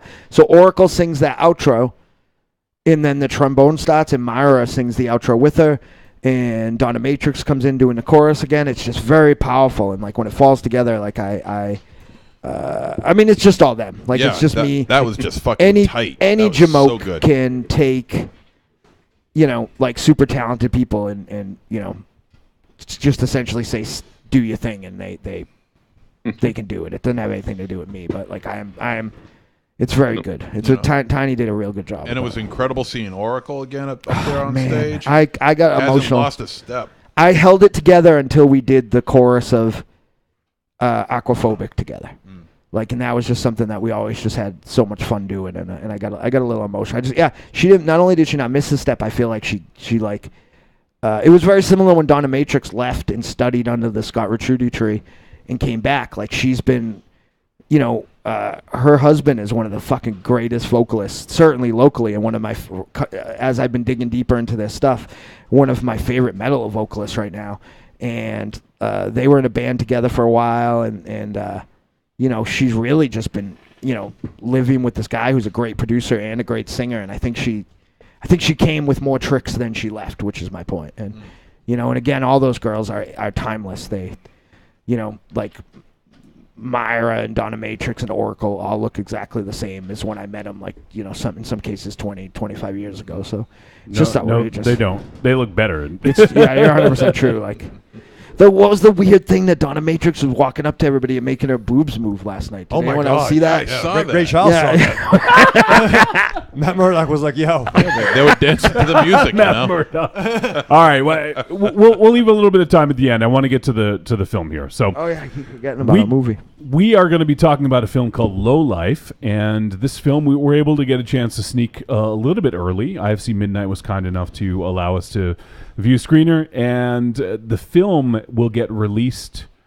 I had the date. I believe it is on the 6th. Yeah, I believe. Okay, so it is April 6th is when this is going to hit VOD and select theaters, probably some of the bigger cities, New York, LA, things like that. So this is the same date that this podcast is coming out. Exactly. Oh. Yeah, we planned it that way. So if you guys want to check it out on VOD when you're listening to the podcast, we will be posting the video feed of this normally on Wednesday. So it is possible people will be hearing this before it comes out, or before the Oh shit, I better put on some pants. Yes. No, you don't. No, keep Yeah, have it be flowing. Raven Shadow, where are your sunglasses? You wearing them? I'm wearing them, yeah. Oh, well, they're tinted. Yeah. He wears tinted glasses. No, where are my sunglasses? Those are your sunglasses? Those aren't sunglasses. Those are tinted glasses. They're my sunglasses. Did I miss a memo with the sunglasses? Well, it's daytime. Yeah. We're inside. My regular glasses are... Corey Hart don't give a fuck. No. Yeah, my new glasses are in my action sack. Fucking his action sack. My action sack. I got your action sack, Hag. So do I. I got medical problems. His action sack. Goro, isn't that a cool name for a little bag? I'll take it, man. I'll take it. How about sexy? You should hear him ask Skip last Dude, you're talking to the guy that's bringing back the fanny pack at the gym, because I don't give a fuck. It's the most convenient way to hold all my shit while I'm lifting. So I embrace the action sack. Nice. Is it Zubaz though? No, unfortunately not. I need to get one. I'm not living up to my full potential. Yeah, you got to bring that back, man. That and the Lex Luger pants. Well, either you got to wear the Zubaz pants or the gym shorts over the sweatpants. Zero, yeah. Zero wrestling clothes. Yeah. Service merchandise. Hey, Raven Shadow, why don't you ask? Why don't you tell these guys what Tiny said when you asked him if the Sexy Speakeasy was a cool name for a room? He had no tolerance for that. And as much as he legitimately said he didn't want to introduce me for real. All right, let's get into this flick, guys. I'm excited to talk about this, and we specifically, this just worked out perfectly that El Goro was here for Grady Hendrix and also for Lowlife, because when you think of luchadors, you think of El Goro. It's true. Oh, when you think that's of, nice. I should say, when you think of luchadors and podcasts, you can think of El Goro. I thought you were gonna say when you think of Lowlives. No. Well, I think of some of the people in this room. I think of Lowlife. Fair, yeah. I might be one of those. You're a no life. Fuck off. Rat bastard. All right, so this flick was directed by Ryan Prows, and it is written. I got a few writers here. Let me expand. We got Tim Cairo, Jake Gibson, Shay Ogbana, Ryan Prows, the director, and Maxwell Michael Towson. And the film stars Nikki Michaud, Ricardo Adam Zarate, John Oswald, Shay Ogbana, Santana Dempsey, and the great Mark Burnham as Teddy Bear. That fucking guy. Yeah. Teddy Bear Haynes. All right, and the synopsis, actually, and the film is 96 minutes, comedy, drama, crime movie. And the synopsis, the sordid lives of an addict, an ex-con, and a luchador collide when an organ harvesting caper goes very, very wrong. That's probably the best way you could synopsize this, I think. Fair. This is a difficult film to synopsize. And so I believe this is a featured debut for Ryan Prowse. I'm going to take a look. I think he did another film. Yeah, it was 2011's Narco Corrido. Yes, exactly. Yep. But that was a short. I think this was actually his feature debut. Okay, yeah, absolutely. It is his feature debut, which that's what I thought. And so, I mean, as we'll probably talk about a little bit more, this is a pretty damn impressive feature debut. Fuck yeah. Because non-linear storytelling is not the easiest thing to tackle, as we discussed recently. Yeah, last week it with was Psychopaths. Yeah. Which I enjoyed. It was kind of mixed, I think, around the room. MZ wasn't crazy about the linear storytelling. Yeah. I mean, we all enjoyed it, but on different grades. Yeah. I mean, we all gave it a treat, but yeah, for different reasons though. Yeah. But absolutely, this as we found out in other films as well, a non-linear style of storytelling is tricky to get right. And so right off the bat in this film, once again, we might be talking about a film people haven't seen yet, or it either has not hit VOD or just hit VOD, or it's been out for years, depending on when you listen to this. But it is possible that you may not know what's going on. Mars, you have your hand up. Yeah, I find your sunglasses to be distracting. They're distracting? Yeah. Why? I'm not sure. Like, I can't tell if they're cool or you got them like for going to the opening of a grocery store. Or like, no, I like him. You should put him back on. He looks sexy, dude. Yeah. Well, the other ones I had, I got were actually women's sunglasses. They didn't really fit my head, so I had sunglasses don't really fit my head. Maybe I got a big head. I don't know. You got a misshaped head. I know your pain, man. Yeah, thank you, Goro. All right, so I don't want to dive too deep into. I want to stay on the surface as much as we can in talking about this film. I want to make it an interesting discussion, but I don't want to give too much away. But we've already mentioned that it's a non-linear story, and we basically get I think 3 or 4 stories. Months of 0.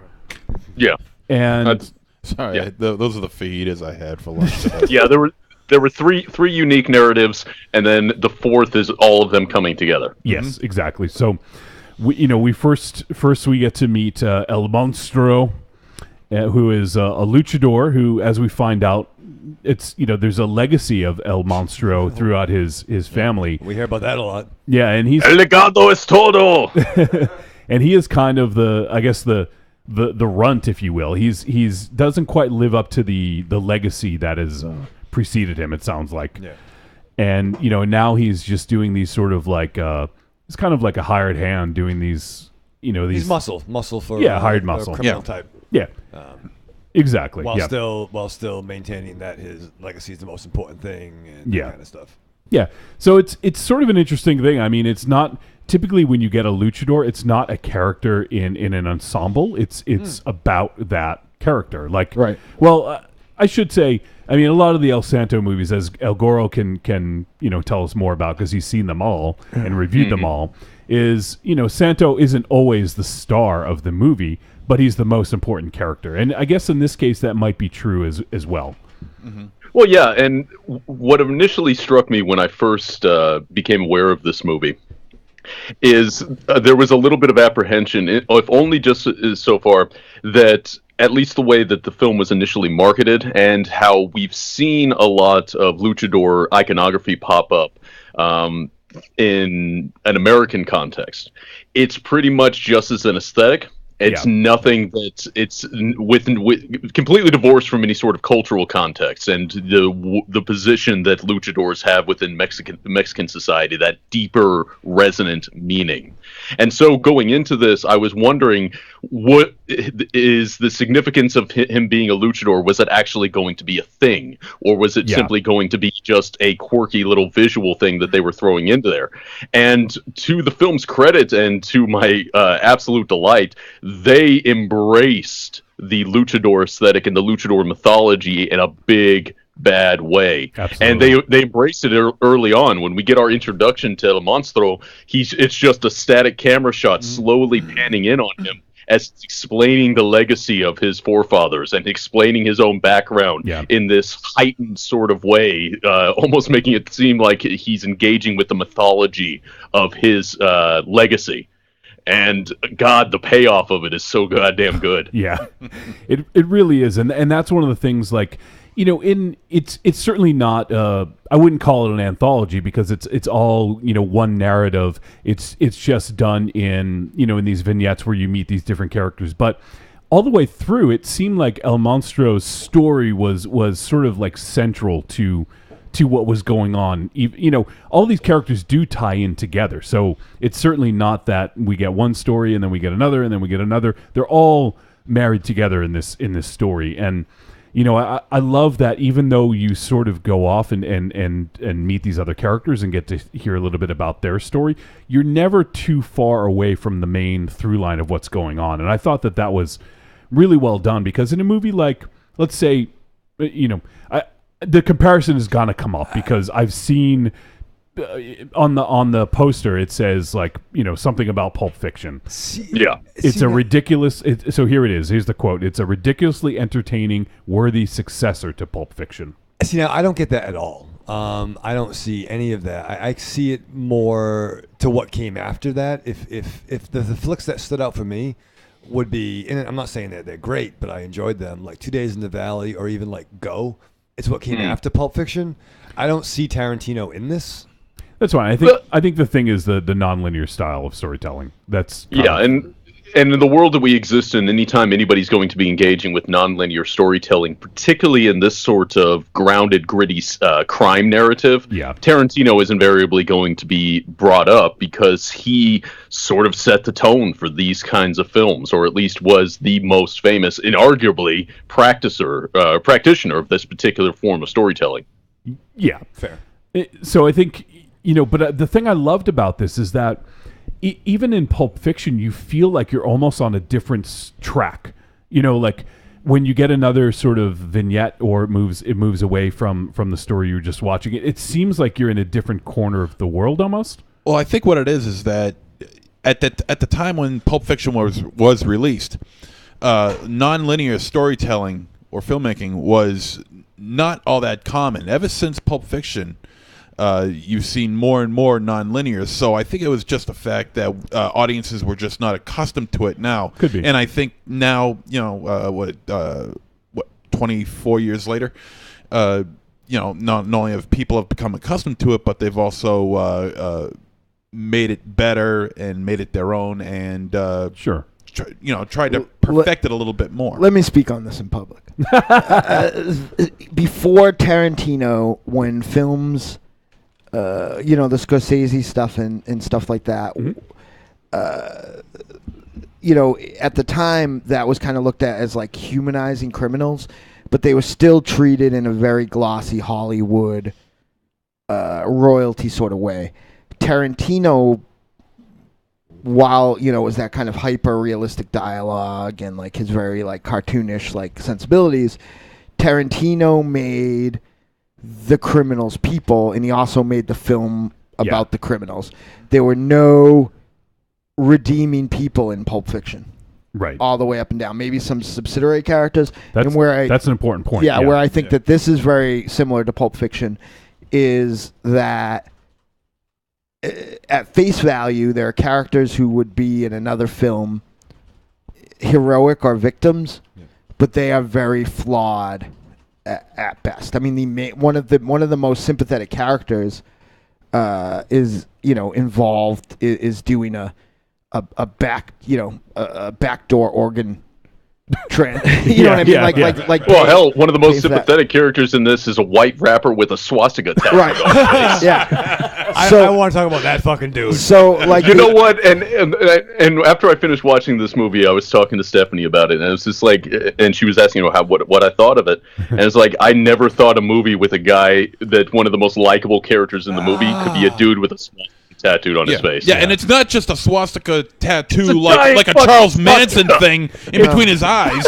No, it's covering like 50% of his face. Who was playing Eminem? Right, Let's be honest. Oh, sure. Like sure. I want a Randy action figure, and that blows me away, despite his appearance. Like I can't explain that. You got to see the movie. He was inside, and he feels bad about that. Yeah, because I love it. And it's just fucking all right, whatever the fuck. I love he gets out. It's like, yeah, man, we'll get some chitlins. Go see your brother Shampoo and Ray. It's like, motherfucker, do you have a swastika on your face? You don't know my struggle. Does anybody else feel? I love the moments where he tried to make friends with people on the street. Yeah. It's okay, S.A. He's a completely Mexican neighborhood, and he's like, hey, what's up, S.A.? He's the fine blue collar you people. motherfucker. I have to say, don't know my struggle. It could be by intent, but like when you got to the third, I think or fourth of how many of these like little segments. So that was thugs. Yeah. Right. Yeah. This film like found its ground and didn't stop. Like I totally agree. Like I feel like I wasn't like. Absolutely. I just wasn't sure of what it's like. The first two, you're sort of like unsure. Yeah, I just don't know what its tone is. You're still feeling people out by that time, but when Thugs hits, that's when everything starts. Plus, to dominate. our eyes cannot be disqualified from like any sort of like conversation of perception. Like there was a scene in this where like people were like tied and bounded on their knees to a policeman who very obviously wasn't a policeman. We've watched, almost 300 episodes worth of movies where that probably would have went like a different way right there. Yeah. Right. You know what I mean? And then you had like some uncomfortable violence and some uncomfortable nudity right off the start. So I feel like I just wasn't sure. Yeah. And it wasn't that it bothered me or anything. I just wasn't sure what this movie's It was tough to get intentions the cut of were. its jib, And right? Exactly. Well, it's you bring up the oh shit, the cop? That's what I would try to think of. Well, the ice. Ice, Yeah, the ice guy.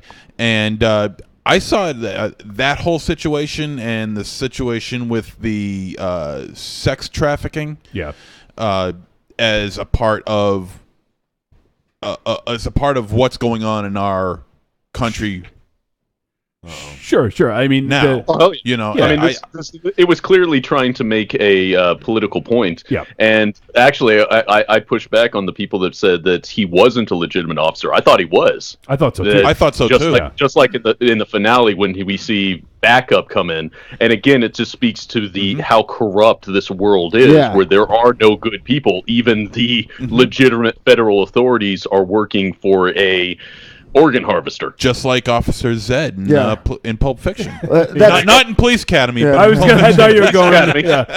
Police Academy took a weird turn in the 80s. That's funny that you read that way, El Goro, and you're probably, and everybody else, you're probably 100% right. I had just took it as, and I guess they did hop out of like a fucking silver Lexus and it's sort of like police car, but I had just took it as like authorities were starting to show up, but I'm just a fucking dummy.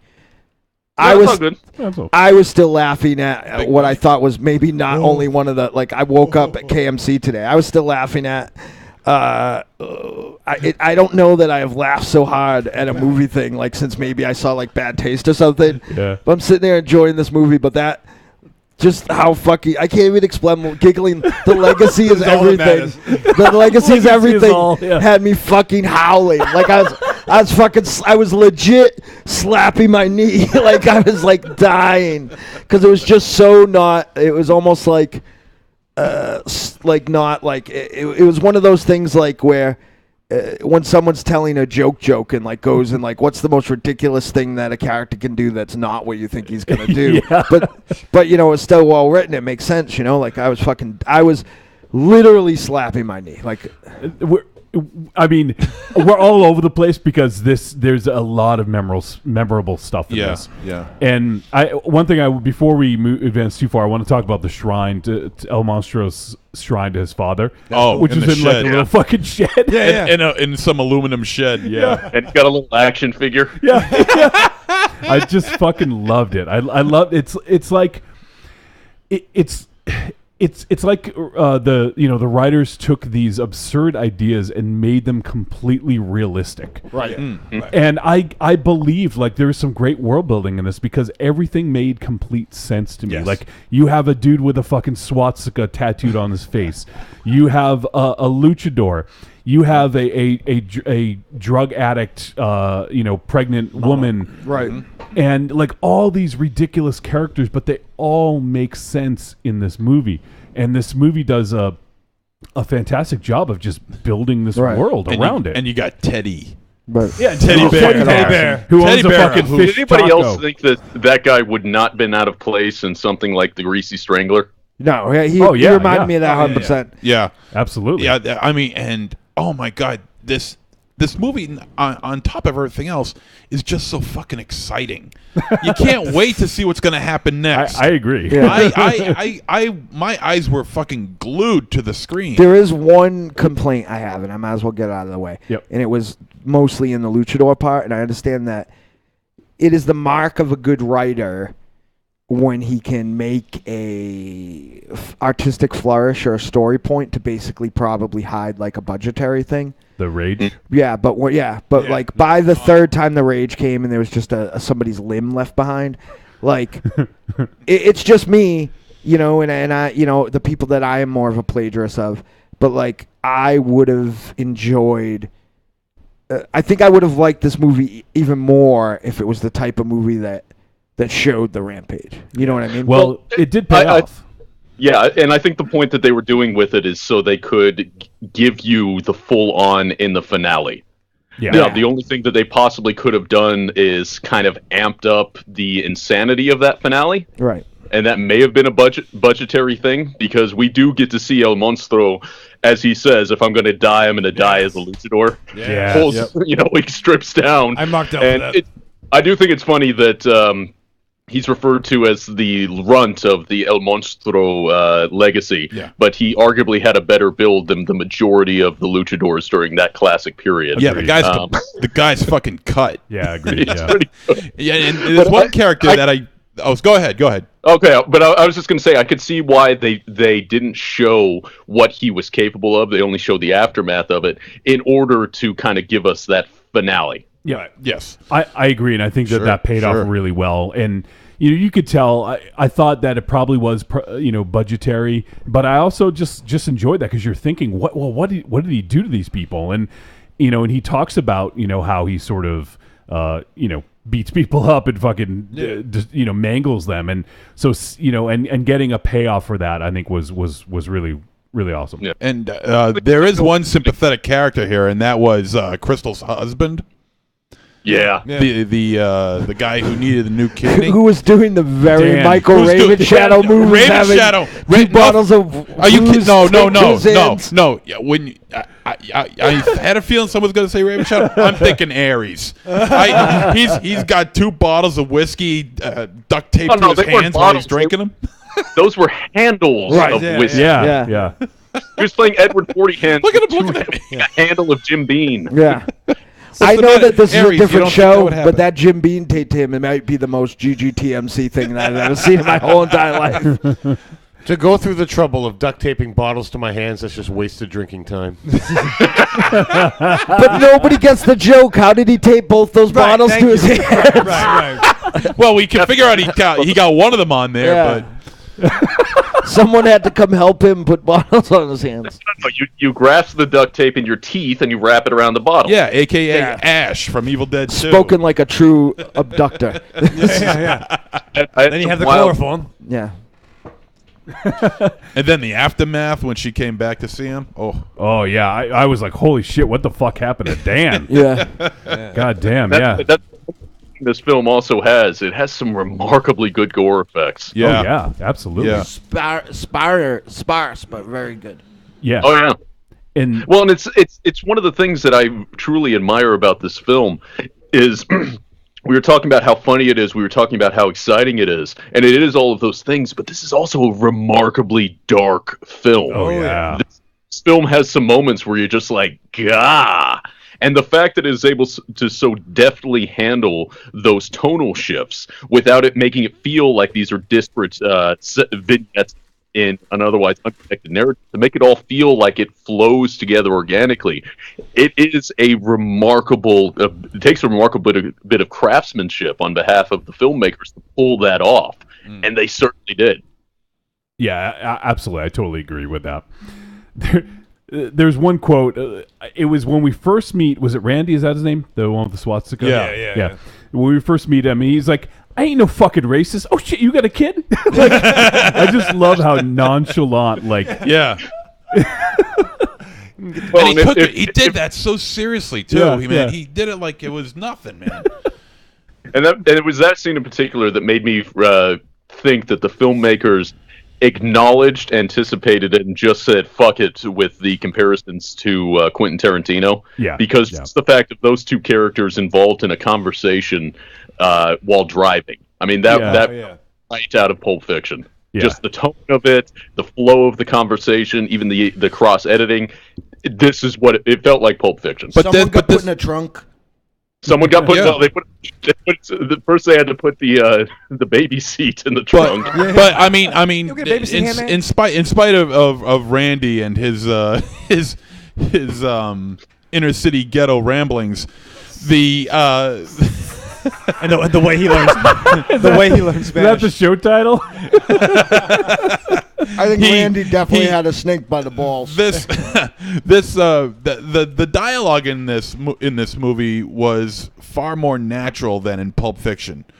Pulp Fiction, while scripted wonderfully with outstanding dialogue, still feels very scripted.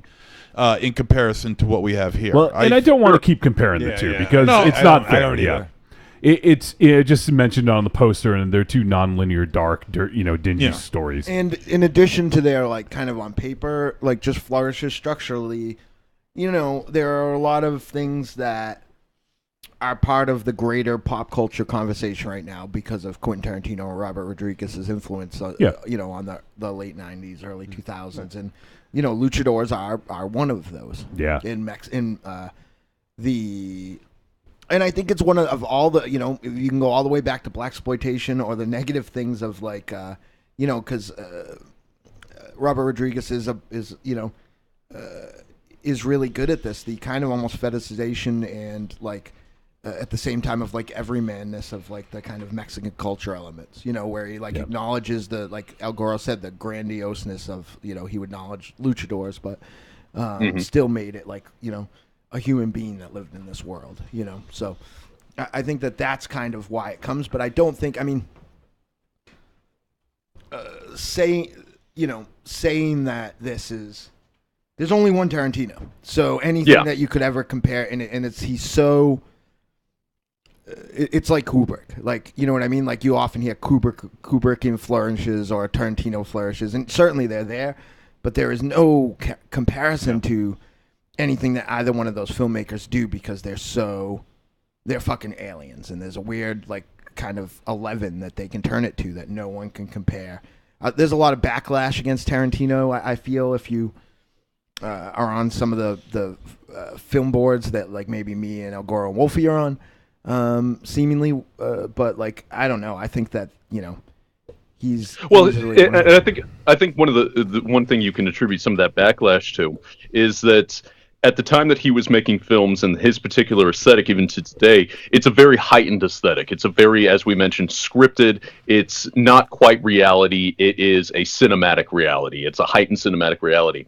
This film engages with that, but it also manages to ground itself with the same kind of naturalism that is the current indie hotness. Right. But what's I believe separates it from the more recent batch of films that, while tonally are comparable to Lowlife, is there never really feels to be any. There never feels like a sort of, and I'm going to use the phrase, but fuck it, it works. That sort of hipster ironic detachment. That we occasionally see within indie films. This film commits entirely to the world that it is creating. I agree. Ridiculousness at all. It doesn't ever feel like the characters are acknowledging the ridiculousness of their world. They are simply a part of it. So in a way, even though on a certain level it's more naturalistic than Tarantino, by virtue of the fact that the characters are committed to the world and doesn't have that sort of ironic detachment, it becomes almost theatrical like Tarantino. And while we keep bringing it up, clearly this film is engaged in that sort of cinematic dialogue with what has come before and what is currently going in now. And the great strength of this film is it is essentially very, very effortlessly blending those two indie aesthetics into something new. Yep. Yeah, I definitely agree with that. And it felt, even though it felt evocative of other things, it did feel kind of fresh to me, you know? Definitely. Like, it felt like it was doing something a little bit differently, which, I mean, that's all you can hope for, is if you're paying homage to the people that came before you and, you know, paying tribute to them, and then also just trying your own thing and try to take it in a kind of a different avenue, you know? And the legacy is all. Yeah, there you go. Exactly. That's very true. And I got to pull out another fucking Randy quote. Nice. Most dudes with swastika tattoos are assholes. He is so sublimely ignorant. He is. I forget exactly what he says. He's like, I am aware that most people with swastika tattoos are an asshole. Yeah. What a performance by that guy. Jesus Christ. So that was another I thing never that thought I would ever be sympathetic towards a guy with a swastika tattoo. That's the joke. At That's least, the joke, yeah. Well, I mean, at least not from like American History X, but Jesus Christ. Well, that's the thing. He made a point But I mean, in American History X, Edward Norton's character was not meant to be sympathetic at all. No, I mean, or at least, at the very least, not anywhere near as comedic as Randy. I can't believe we're talking about American History X right now. I can't fucking believe it. Like what movies do you watch? What if Randy went to prison to save his black friend? He took the fall for his friend, and then he's like, everyone in prison, it's all a race war. Yeah, Right. Yeah. He wasn't his chosen group, but he did mention how he learned Spanish. Yeah. Well, we get tipped out by the Latin kings. Yeah. You know? Yeah. It reminded me of I don't watch this show, but I've watched enough to see some. Like, I actually fucking hate this show. I feel like its morality is deplorable. But my special lady friend is a big fan of the show Shameless. And there's a part where they realize that this he reminds me of the kid from Bad Santa, like this just kind of fat lump of a kid is gonna go to juvie, and he's just gonna get fucking beat up and raped. So his mother pulls him aside and tattoos a swastika on his head, so that as soon as he gets there, they the older white supremacists take him in, and for some reason, in a show that is terrible as it is, that went all the way to far enough around that I thought it was funny, but.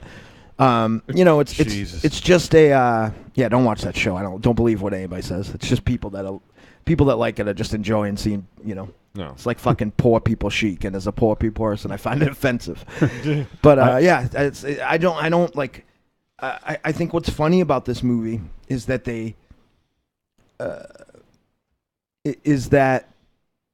one thing that is funny about this movie technically, and I think that you guys will probably agree with me. I think that those two characters were better actors than most of the people in this movie by a lot. I felt like Which two actors? The Randy and his friend. I forget his friend's name. Oh, that dude. Okay. Keith. Yeah. You know what I mean? I just feel like. Well, I don't know about that, because I think that Nikki Michaud did an excellent job as Crystal. She was terrific. But she. I think what I kind of meant to say was that I was kind of supporting my thesis of that the film. Cause she didn't do a lot until after. You saw her story after you. Oh no, they were right after, right? Yeah. No, yeah, they were after her. Yeah, so and she's kind of where the movie picks up then. Yeah. You know what I mean, for me. Yeah, she was terrific. Everybody was terrific in this movie. Yeah, I mean, I can't think of really a false note in any of the acting. No. I think that it was a little flat sometimes, and not in Teddy Bear. Teddy Bear was all the time. Teddy Bear.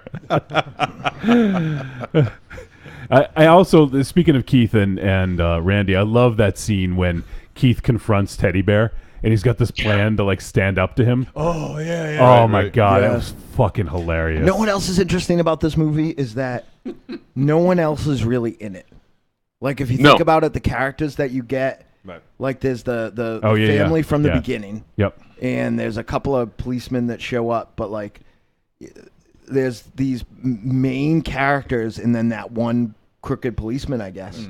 And that's pretty much everybody that's in it. Yeah, it's 9 or 10 characters, and that's the whole movie right there. Yeah. It's a remarkably empty film. A lot of the streets just seem deserted. Yeah, absolutely. And they filmed it in LA too. Right. So. It almost is this. Well, what's funny is though, when we were in, I can almost see it because when we were in Long Beach, when I would wake up in the morning, you also hear, you hear about the hustle and bustle of, Los Angeles in California, but it's well documented that I don't sleep. So I would wake up quite a while before everybody else, especially the night that Kelly and I's asses were serenading each other. But I'm just looking Teddy Bear's wardrobe I'm is just some of the looking best at- I've ever seen. Yeah, I'm just looking at pictures of. I would go out at about like 9 in the morning every single day in Long Beach, like on a main strip, and sit by the pool, which was very inconveniently right near the road, and it would be really abandoned. One day I went to the convenience store like around the corner, and like it did seem like that. Like that's what it reminded me of. Like there was not a lot. It's almost like Los Angeles and California in general seems to be a city that lives at night. Well, and it's also a reflection of the sprawl. Right. You know, where they were filming, it were kind of on the periphery of the cities, and it's the same thing with Phoenix. You know, it's a huge city, but there's a lot of it spread out. It's not like Boston where it's a much older city, so everything was very more tightly packed. Yeah. There's a bad film that reminded me of this in that sense too, but a film I liked a lot. Do you remember the Western that we reviewed without Goro on the show? It wasn't shitty, just the acting. God, what was that movie? The movie was Kill or Be Killed. Yeah. I pissed off the filmmakers because I kept comparing it negatively to Bone Tomahawk. That's right. Yeah. But that guy made another movie called Butcher Boys. That was originally supposed to be a script for a Texas Chainsaw Massacre 4 or 5 or wherever it ended up being. And that happens at Texas, like, again, just like you said it. And it sounds like the way you describe Phoenix, just kind of right off the outskirts. Like you see like a highway go by, but there's like a lot of like abandoned buildings and stuff like that and shit going on. And what do you got there? He's laughing at Randy. And then, it reminded me of that a film that the kind of abandonedness of this reminded me of that I didn't care for was Parasites. Oh yeah. But, that movie with the running, the hobos. Where the dude definitely fucking killed somebody with a rake. Yeah. He raked his back. Mark Burnham was fucking awesome as Teddy Bear though. Yeah. God, he was good. A+. Yeah. And especially that scene at the end. I don't want to give too much away, but when he like he's pulling out the guns. I feel like this movie is a 0 in its budget away from, and probably promotion budget for being like the next thing that would have been like the next cult super T-shirt worthy movie, because it had cool characters and it had 3 iconic looking characters. Like I don't know if you'd want Randy on his shirt. I totally do, but I know you have to see the film. He didn't want it. He doesn't want this Washington tattoo. I'll get a Teddy Bear shirt. Well, if we don't get shirts, I'll at least point it out here. IFC Midnight, if you're listening to this, send me the poster, because goddamn, that poster is absolutely gorgeous. Isn't it, though? Yeah, it's a really nice do we know who the artist is? Nicely commissioned work. No, I don't know if it says it's not here. the dude. Is Teddy in that? Oh, yeah. I mean, Randy? Yeah, he is there. It definitely is. That's one of those things where, like, I gotta fucking see that movie. Right. And I love, I love the camaraderie between Randy and Keith. And there's that scene when after like there's a shootout, and then Randy's like, I think you got shot. He's like, oh shit, I did. Holy shit, I did. And then Randy goes, did I get shot? Yeah, Randy's like, did I get shot? And we're getting close to the end here of please being able let's to talk about this some more. Can we watch it? Watch it here in studio. Please. My new thing is not to get Monster Zero dressed as a Bible. It's to get him to actually get a swastika tattoo.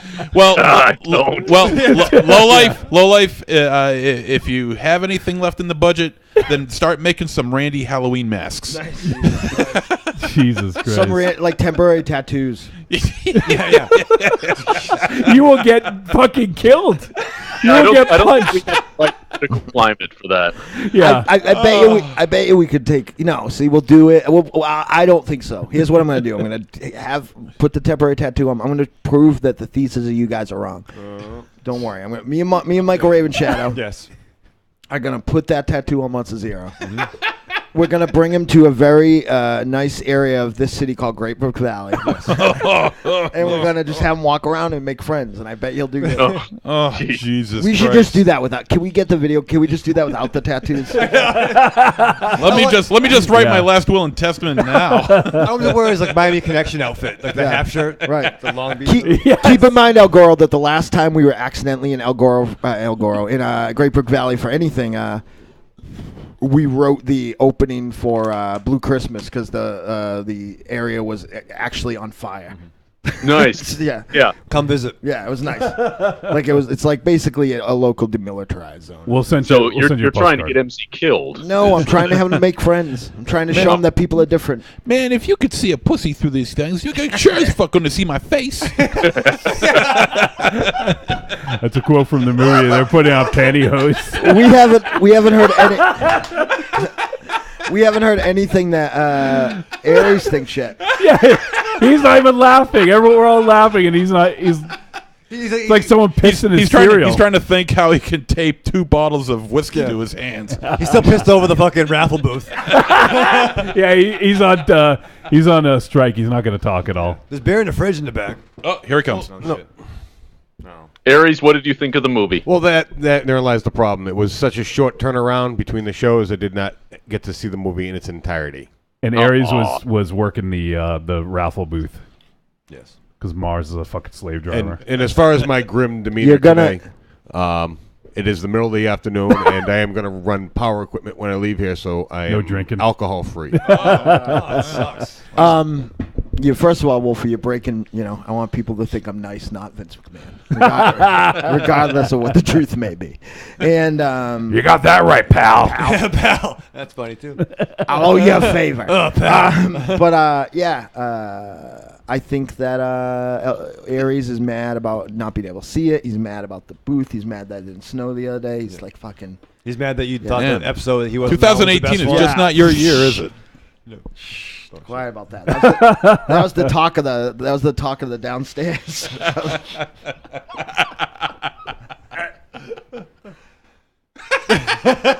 I didn't bring it up. Michael Ravenshadow said Aries was sensitive. I guess. All right, let's start to. I know we could talk about this movie for a long time, but let's start to wrap this up. So, I do want to say, like, there was some compelling radio. Yeah, there was some absolutely brutal scenes in this. Yeah, and we get one toward the end. I don't want to speak too much about it, but I like that something paid off that happened earlier. I thought was really, really cool, and. In this movie where there's some deplorable people, I like that there was I really enjoyed the redemption of several characters. Yes, one in particular, which as it was happening, I'm like, yep, that's the fucking move right there. Yeah, and I didn't even see that coming till right before, and I was like, oh my god, that is fucking perfect. It's fucking sequel like a motherfucker. Yes, I think the sequel will end very quickly with. Probably I just don't think it'll go well. Yeah, you know what? I'd be happy either with a sequel or without. I'm just happy this film exists. Yeah. Some of that violence that you're talking about was it's funny that this is a term that is in very least cinematically applicable on this podcast, but it's very Zallerish. Yeah, I can see that. Yeah. And even to a degree, I've actually seen some people say that they weren't crazy about some of the like the end of Brawl in Cell Block 99. I've seen people say that they love the movie and hate that scene because it looks so fake. What? Yeah, I've seen a lot of people say that. I was fine with it. It didn't. I was completely invested in that. But I think because they maybe show a little bit too much is what some people think that you can.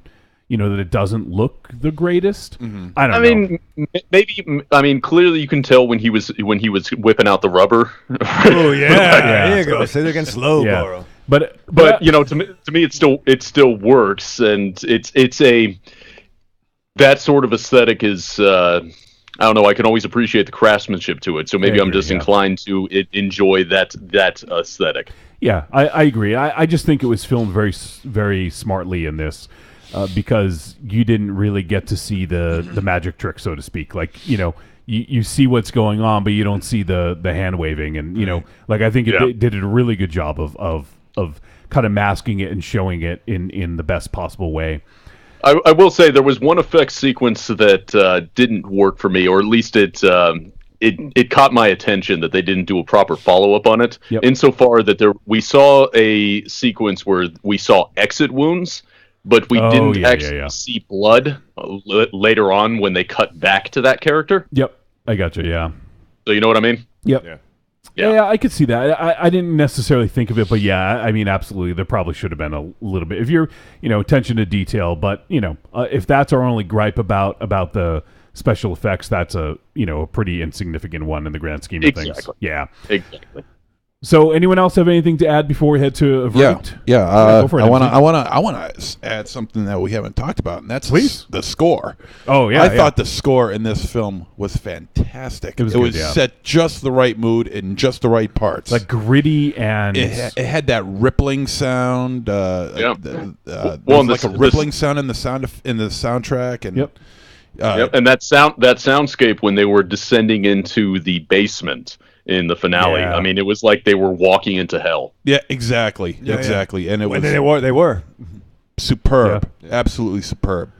Yeah, I'm glad you called that out because I didn't take a note about that, but I really did enjoy the score. It was perfect for the film. That's all you can ask for is having a film that a score that complements your film perfectly, and it didn't take away too much. It didn't detract, good or bad. It just was perfectly suited for it.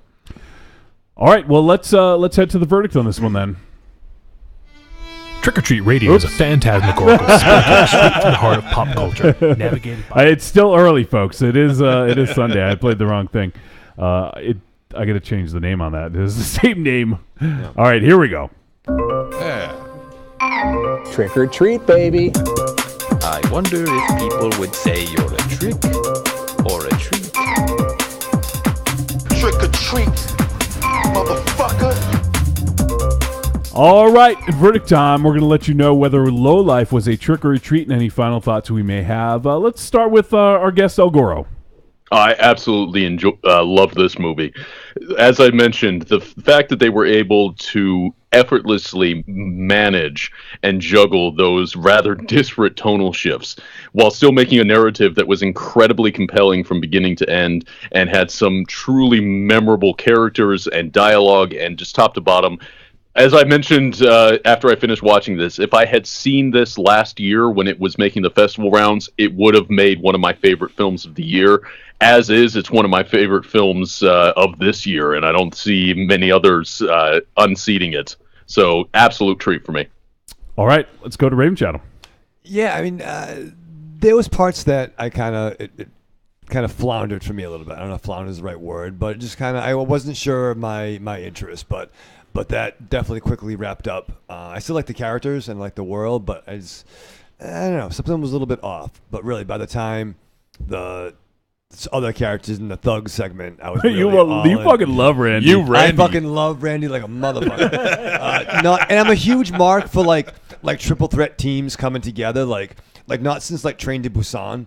I was thinking, you know what I mean? Like, I want to see that versus match, like Randy, Crystal, and El Monstro versus Team Busan. But no, it finished fucking strong. I completely adored it. The legacy is all that matters. Holy fucking shit. I did. All of it was scared. The dog ran upstairs. I just can't believe that scene. Running around with the baby. El legado is total. It was like, what the fuck? Oh, that was so perfect. I never if I was writing that script, I probably never would have written that. Like, that's why I love it, because it was so like out of left field, or not really out of left field, I guess, because in their world, it's not left field. Absolutely, you're absolutely right. It is consistent, but I still never would have wrote that. Yeah, in their world, that's perfectly normal. Yeah. And it was perfect. It was perfect. All right, MZ, let's hear your verdict. Man. What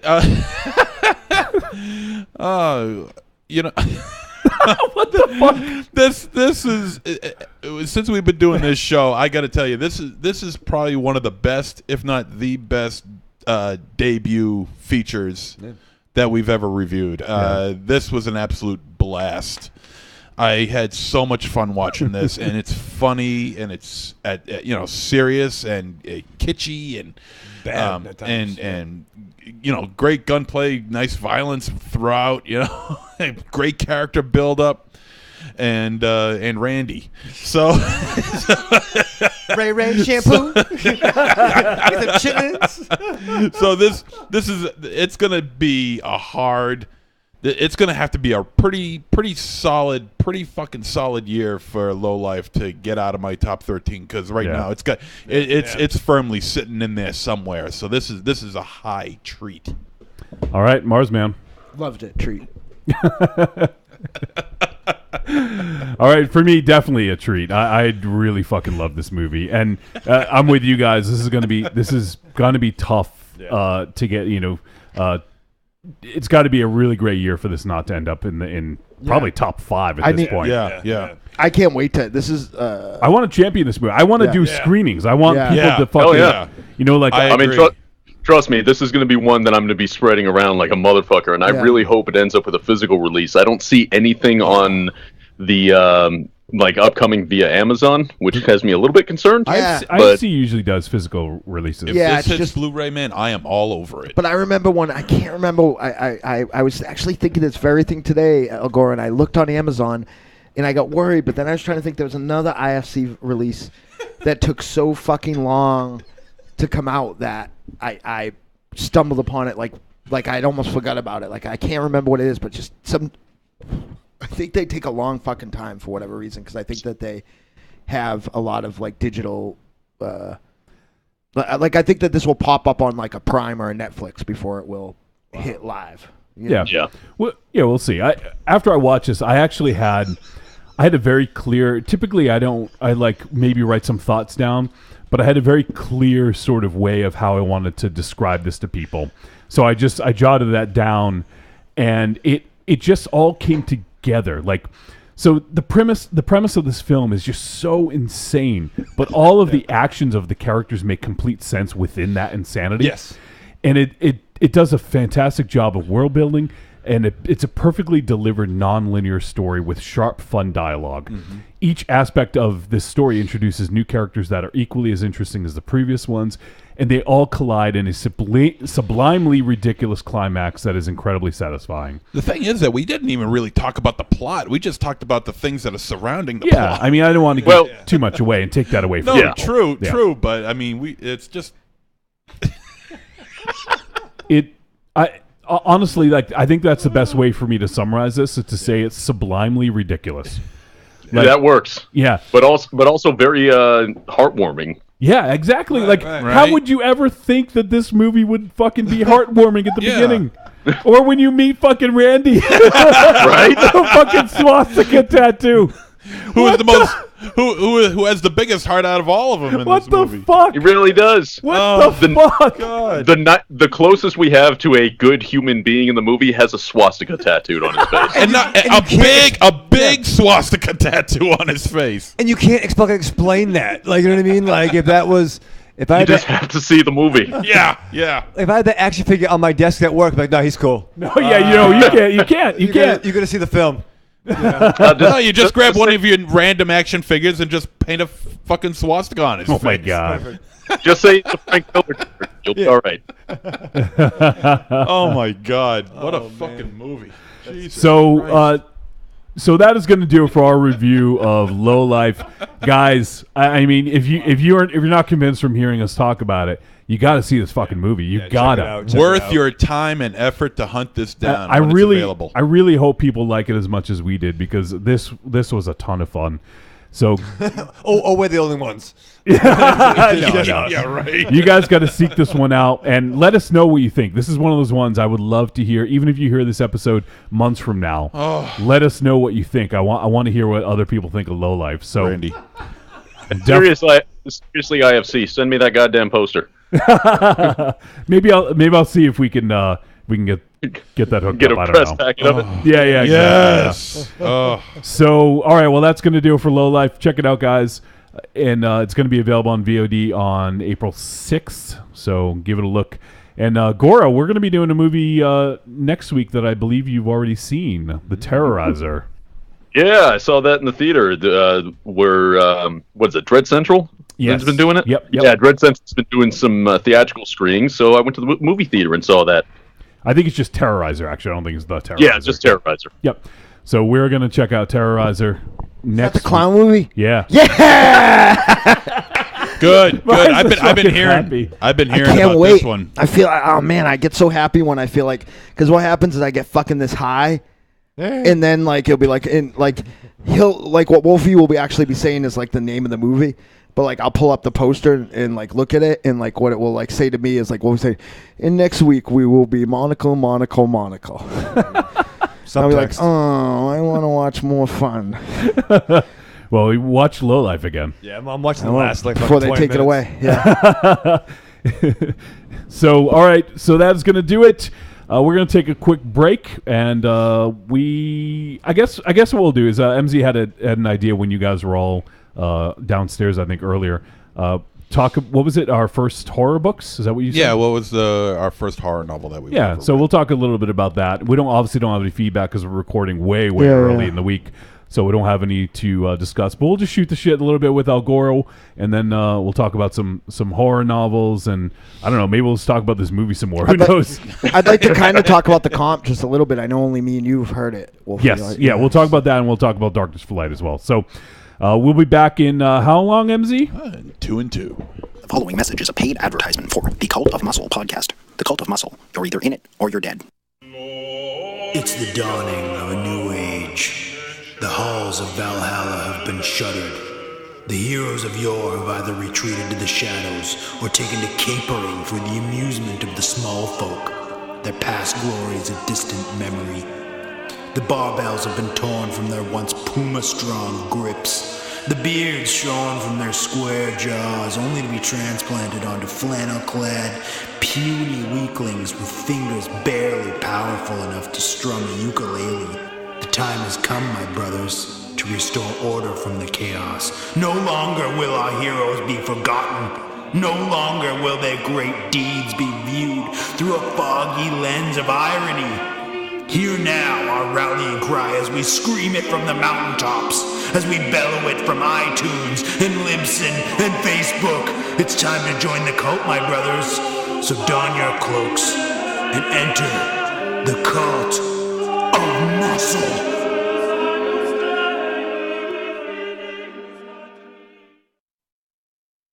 I'm Alex West. And I'm Andrea Subasati, and we're from the Faculty of Horror podcast. And you're listening to Trick or Treat Radio. Oh, delicious nerds. Ms. M knows you like to chat it up with other sexy shut-ins about comics, movies, video games, and your favorite TV shows. If that sounds like you, cuddle up to the Trick or Treat Radio Facebook group, or the FIB. That stands for Fan Interaction Board. Just go to Facebook and search for Trick or Treat Radio and have more fun than a Jedi at a lightsaber sale. Not enough? Watch us on YouTube, The Deadites TV, all one word.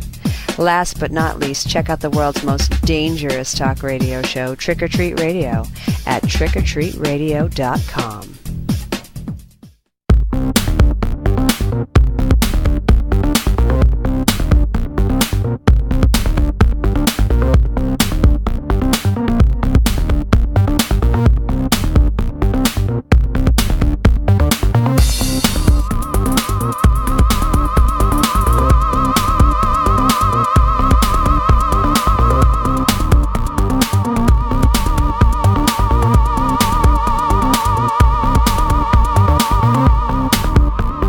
All right, we're back on Trick or Treat Radio. We were just talking about more about the movie during the break. Oh shit, that was so fucking fun. Oh god. Oh yeah. Can we talk about it some more? Sure. It was just a fun. Like, don't give away too much though. We want people to see it. Oh god. I mean, we see a lot of good movies, but like that was one of the most fun ones, right? Yeah. Entertaining. Hit a 10 on that one, man. Yeah.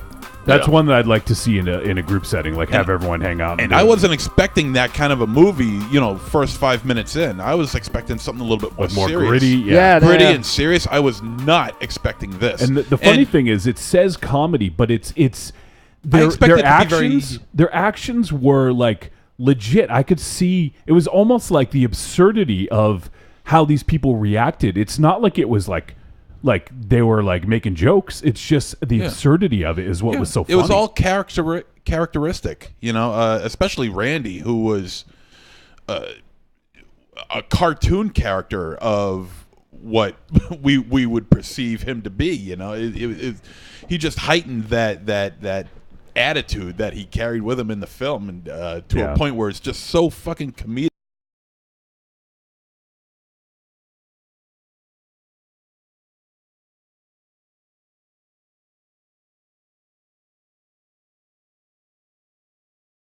But you can't help but laugh because he's so fucking funny.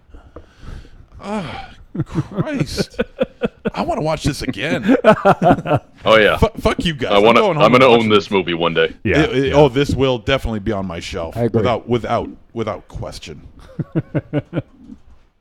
And I hope it gets a decent release. Not some bare bones bullshit either. Yeah, like I was really disappointed when I saw and it's not bare bones, but I was excited to see Brawl and Cell Block 99 come out so fast, but I was just kind of underwhelmed with what my financial situation is now. When I was like walking to go pay for it, I was like, you know what, I can, this is on all sorts of digital platforms right now. I can wait. They didn't give me anything to make me want to spend the money to have it if it was already readily available. Yeah. Yeah, this I will definitely own without hesitation. Oh my God! I do love what is that, Mars? Uber is giving away $5 rides for every Dr. Pepper you buy. I will never fucking pay more than $5 again. You can go cross country with your Dr. Pepper. And it just says, I'm sure there's rules, but it just says $5. It might cost me $10 to get back and forth to Ohio. Go to WrestleMania. I wanted to read I'm on IFC's website right here. I just want to read their synopsis because it's good. It says, what happens when you throw together a fallen Mexican wrestler with serious rage issues, a just out of prison ex-con with a regrettable face tattoo, and a recovering junkie motel owner in search of a kidney? That's the premise of the berserk, blood-spattered, and wickedly entertaining feature debut from Ryan Prow. I don't know if it's Prows or Pros. Prows. Prows is usually with an E at the end. Yeah. So David Prows. So I'd probably go Pros. Pros, yeah. Yeah, I think Pros made a movie about cons. Hey! Pros and cons. There you go. It's hot too. There's the episode title. Yeah. It's hot too. Set amidst the seedy underbelly of Los Angeles, Lowlife zigzags back and forth in time as it charts how fate and a ruthless crime boss connects three down-and-out reprobates mixed up in an organ harvesting scheme that goes from bad to worse to off-the-rails insane. Careening from savagely funny to just plain savage to unexpectedly heartfelt, this audacious thriller serves up non-stop adrenaline alongside hard-hitting commentary about the state of contemporary America. There you go. Yeah. Yeah. That says it all right there. Yeah. I can't even dig too deep into the political subtext, but it's definitely there. Yeah, oh, sure. Exactly. Yeah. I mean, this movie was just so fun that it was, like we were just talking about the things that we enjoyed about it. We didn't really even get a chance to dive into that sort of stuff. I'll tell you, man, if it wasn't for The Shape of Water that we reviewed earlier this year, man, this would, I don't know what to think. Well, Shape of Water's won some awards, so yeah, it doesn't need our help. Very similar to Shape of Water. I'm not a spiritual successor to Shape of Water can't make my list though, because my own personal thing. So much like Goldface, I'm gonna fucking mess up I think I'm gonna mess up the end of the year algorithm. Goldface was awesome. You fucking love Goldface. I fucking love Goldface. And you love the guy who was riding on his motorcycle. I do. Lothar. Yeah. With that stoic look on his face. He's scared. Yeah. On that motorcycle. Stoic He's got no protection. Is that vodka? Yeah. For all the fucking words you can say, you just said stoic. Yes. Oh, Mark, you want to talk. I can say words well. I can't type them.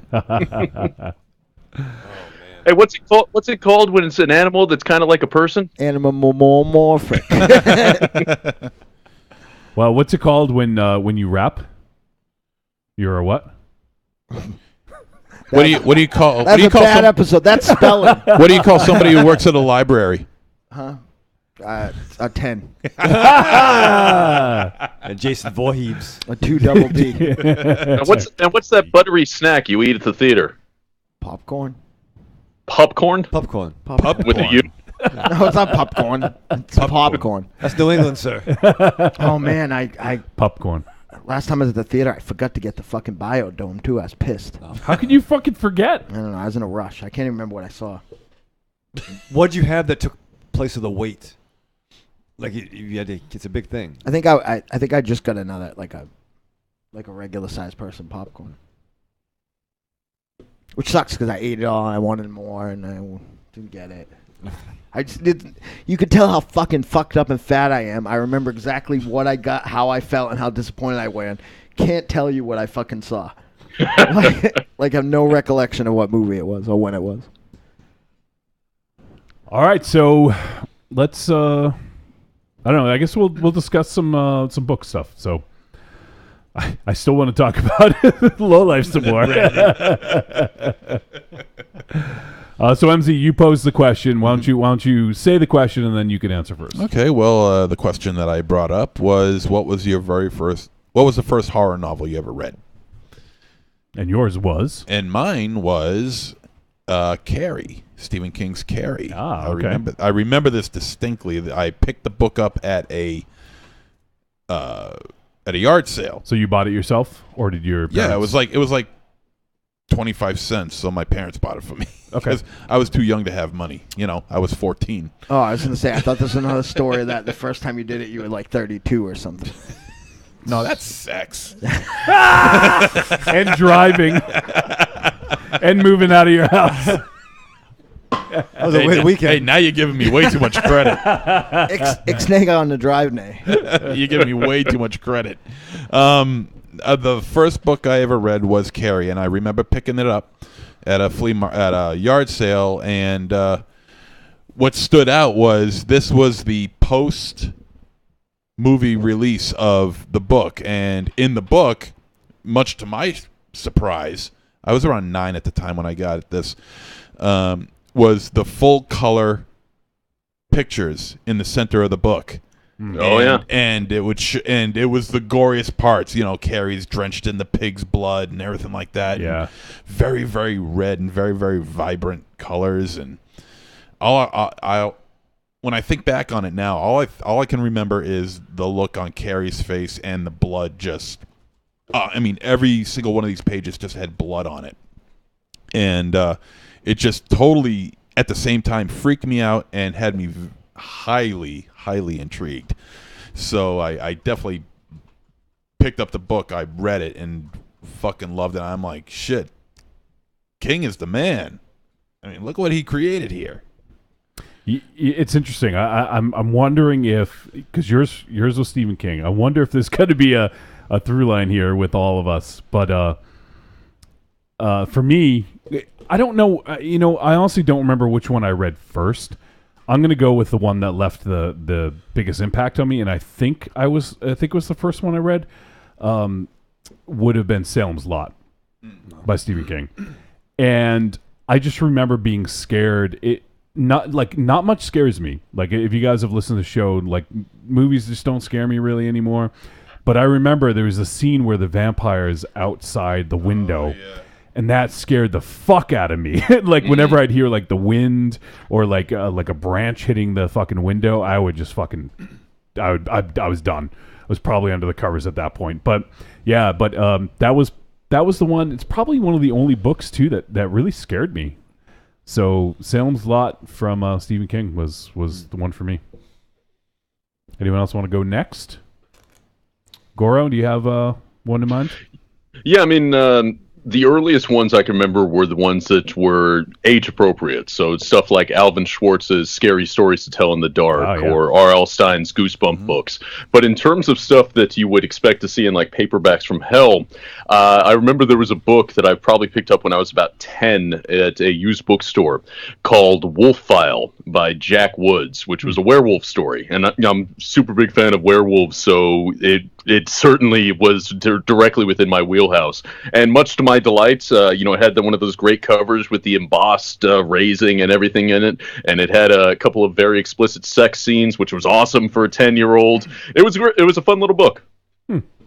Wolf File, interesting. I've never even heard of it. I'm looking. It's probably terrible, but for a 10-year-old, it was awesome. Sure. Was the cover the one? Because I'm looking at one with the Wolf File is embossed, and it's just got like a wolf with its mouth open just beneath it. Yeah, kind of like a snarling face on it. Yep, exactly. Yeah. Kind of like something from the Never-Ending Story. Yeah, it is. Yeah. Though I do remember about the only thing other than the sex scenes that I remember to this day is that it had like a twist on the werewolf myth that the only way to kill it was it could only be killed by something more ferocious than it. So the way they killed the werewolf is they knocked it off the cliffs and it was torn apart by great white sharks. Mars loves that ending. Because the 80s. That's what you do. Why not? You just got Mars's attention there. Raven Shadow, have you ever read a book?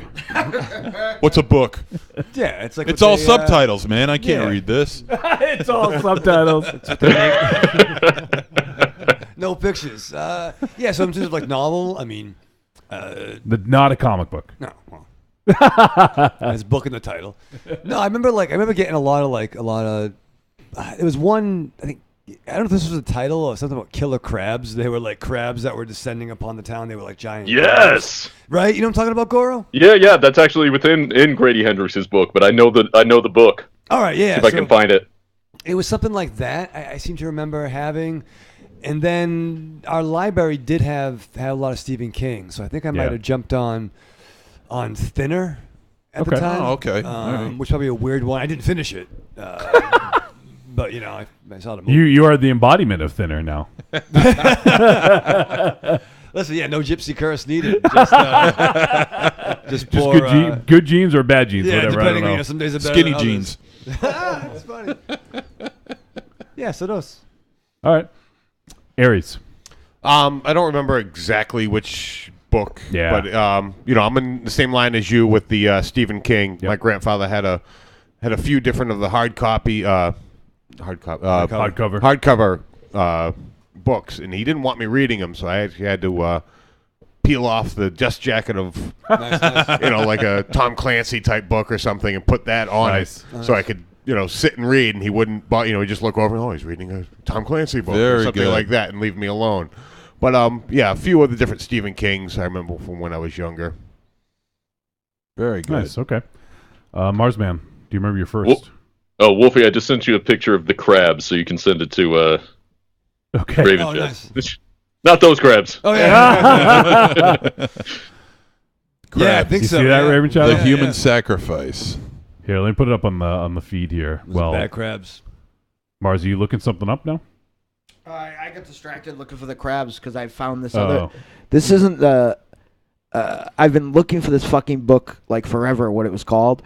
So I have kind of a quick twofer. The first thing I read was a Barker. The first horror book I read was a Barker book because I was reading. That's a fucking introduction. Yeah. Jesus. Well, I was reading his. If you love that there's a Deadites Trick or Treat Radio, anything like that, from my point of view, you got to find this cat called Brian Kokodak and give him a hug because he's the same guy that got me into Depeche Mode and everything else. Yeah, got me into Clive Barker at a very early age, and I was reading kind of the dark fantasy stuff like not Weave World. I remember there's Weave World. Yeah, Weave World, but. So I got his short story stuff for myself, and I was probably 12, and they had it used at the other comic shop in town, the one that wasn't as nice that I was going to at the time. So I picked it up. Yeah. So I picked it up, and I really, really enjoyed it. And at the same time, I got a book about, I think the character's name was Long Tom. That was kind of Lovecraftian horror. Is that like Jared Blinkhorn's Long Bum? No, kind of I'll have to look it up and make sure it's true. But kind of, I had found out about it in a role-playing game supplement that I had got, and it was kind of Lovecraftian horror sort of things. And I remember having both those that same weekend, and it's a very defining moment in my my horror thing. But he's kind of like a hillbilly type bard guy that lives in the woods, and there's like dark gods and stuff like that. So maybe that falls under more dark fantasy. That's why I slid it in. But they're two things that I got the same weekend. But I once It was bought. called Long Tom? I think so. I'll have to look it up again. I picked up this book once at a used bookstore that had a hologram cover called The Devil's Fucking Cat, and I couldn't remember what the name of it was. Devil's Fucking Cat? No, it's The Devil's Cat. But the hologram is ridiculous if you look it up, and I wish you could make it look like it would be. So it shows a cat on a tombstone, right? And it's got like the one hologram is like the cat's head, but then you move it, and it's a fucking like a ridiculous looking like photograph hologram of like a devil guy laughing. My God, shit. Yeah, let's see if I can find it. It's the third one. Is that it? Nope. Yeah, but it's on there. I see it. That one? Yeah. But that's what it's on the fucking cat. Yeah, Trying to yeah. find where's the fucking wow, devil. Yeah. Oh, and I remember, man, I always remembered that book, but I couldn't find the title. I just found it by accident. The Devil's Fucking Cat. The Devil's Fucking Cat. I wish that was the name of the book. I'd fucking I buy wish that we book. could have that be the title. I and know. not have that book. I know. Oh man, that hologram cover is amazing. Yeah, what if we just did the Devil's asterisk ing cat? I'm almost scared to look it up on Yahoo to see if it's actually there. The Devil's Fucking Cat? Yeah. And looking at All right, let's do it. Yeah, go in, Goro. I'm gonna. Here, I'm showing on the feed. Ah, dang it! It's not it's not interesting. I'm showing on the feed right now, so anyone watching the video, I'm showing the two different covers, I guess. Hey, there you go.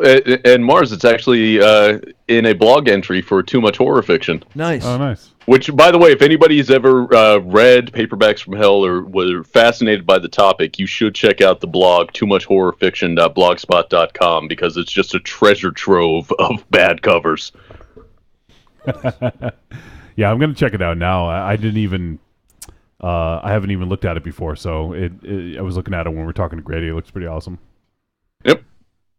I'm looking at the Wolf File cover, and like if I saw that, I would think it was waffle. Like a weird spelling of waffles. Yeah. Where waffles? I have no idea what they were thinking of with that title. Yeah. Where waffles, please? Like one F or hyphenated or something, or Yeah. two words or something. And I don't even know if I'm pronouncing it right because it's not a word.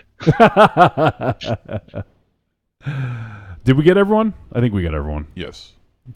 So some interesting ones. I thought it would be almost all Stephen King, so I am a little surprised that it wasn't. But I think that's cool to get some different variety in there. So, all right, Mars Man, do you want to talk a little bit about the comp? So I've been kind of keeping this on the DL because I wanted to kind of like direct everybody's attention to the actual live event, and I also didn't want to have happen what happened. Where it came out early and people bought it before we were actually done with it, which is what happened. But anyway, we don't need to talk about that right now. That was a bad. I bought it early. Is yours fucked up? Some of the track listings were weird. Yeah. There is a the main problem. One of the problems, the only real problem was a typo. One of the problems is there was a track that we thought we messed up, but then we went to that artist's website and realized that that's just kind of their sound. So. Not messed up like it. Not it sounds bad, but like the fidelity. You know what I mean? They kind of do a lo-fi thing. Yeah. But me and Myra thought we broke it, but so we stayed up all night to try to fix it. But yeah, so Black Hat Anthems for Redheaded January Girls is probably one of the things that it's the MK Sounds thing. It's only the second, so it's absurd to say that I'm most proud of. But it's one of the things I'm most proud of ever because the diversity of music on it, which equals the diversity of humans that are involved in it. And I don't know, I might be biased, but I just think considering it's 43 fucking tracks, it's really good. Like, the first time I listened to it, I didn't skip through anything. And it jumps around, like every song is really good, and there's a lot of original tracks on there made specifically for it, and tracks that like kind of had Sam James's track is one that was kind of logged in between one he had done for like a label, I think, and a one that got local notoriety. So this one was kind of the redheaded stepchild, so it's getting kind of second life, and there's incredible metal on it, and like I would be hard pressed to pick a favorite track. Yeah, I haven't had a chance to listen to the entire thing because, as you said, it's 43 tracks. I got at least 20 something in, and it's really good. It's all over the place musically. Like we got a bunch of different genres represented, and a bunch of different podcasts represented. Sure thing, as well, including our incredible co-host right now is the host of the compilation, El Goro. Yeah. Yeah, thank you for extending that opportunity. It was a true pleasure. It was awesome. Yeah, it was fun because it felt like I was listening to a radio station, and and hearing El Goro's comforting voice between every 7, 8, 9 songs, whatever it was, like just felt cool. Yeah, like it felt like almost like he was narrating like a film that that we're kind of watching. Yeah, and there are appearances by the Cult of Muscle. Yep, Jakey and CDR pop up. We are there, and there is a uninvited. Skip was with us. Yep, Skip. He was invited, though. No. But there's an uninvited guest on the compilation towards the end too. Yeah. He just busts in halfway through, right in the middle of an El Goro statement, I think. So that's a thing that you should listen to. But I will give you a hint. He is another member of the Outside the Cinema Club. So, and as you stated earlier, Dynamo, it's at least $12. Right. So. And all the proceeds are going to help Kim. Yeah, and that's less than half of what you would pay for. Yeah, for 43 songs, $12 is a bargain. So you're getting, you're getting a lot. Obviously, if you can pay more, please do. But the minimum is 12. But if you can give more, and it'll go to a good cause and help a great lady to pay some bills and. There is an incredible run, in my humble opinion, of electronic music right in the middle of there that, it's just very modern and very cool. But one of the super neat things about it is that Mo Raz's 12-year-old son. What's his band? Skeletron. Oh, okay, cool. I was wondering if that was it. Yeah, actually. Put a track on there, and it just is bringing what I was thinking and said earlier, that this is really a family affair. And it's just terrific. I have become a big fan of another band whose name I can't say. What's the name of Trey's band? River Neva. River Neva, which just now that you say it is easier than I always make it out to be. Yeah. But I was like, I always I felt bad because I always thought that they were a type of metal I didn't like, and then I got this song and went and found it, and I fucking love them. I think they're great. There's another band that I already knew I loved, my good friend Randy Carter's band.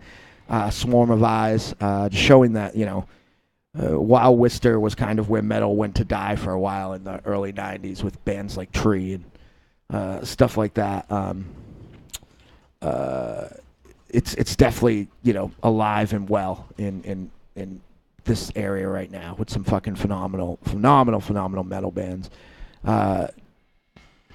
Jay Keith's band, who was Wolfie's best buddy growing up, has a track on there. I love the Paco track. It's called Vampire Cookout. Oh, New Hope was a huge mark for that song. Yes. Yeah.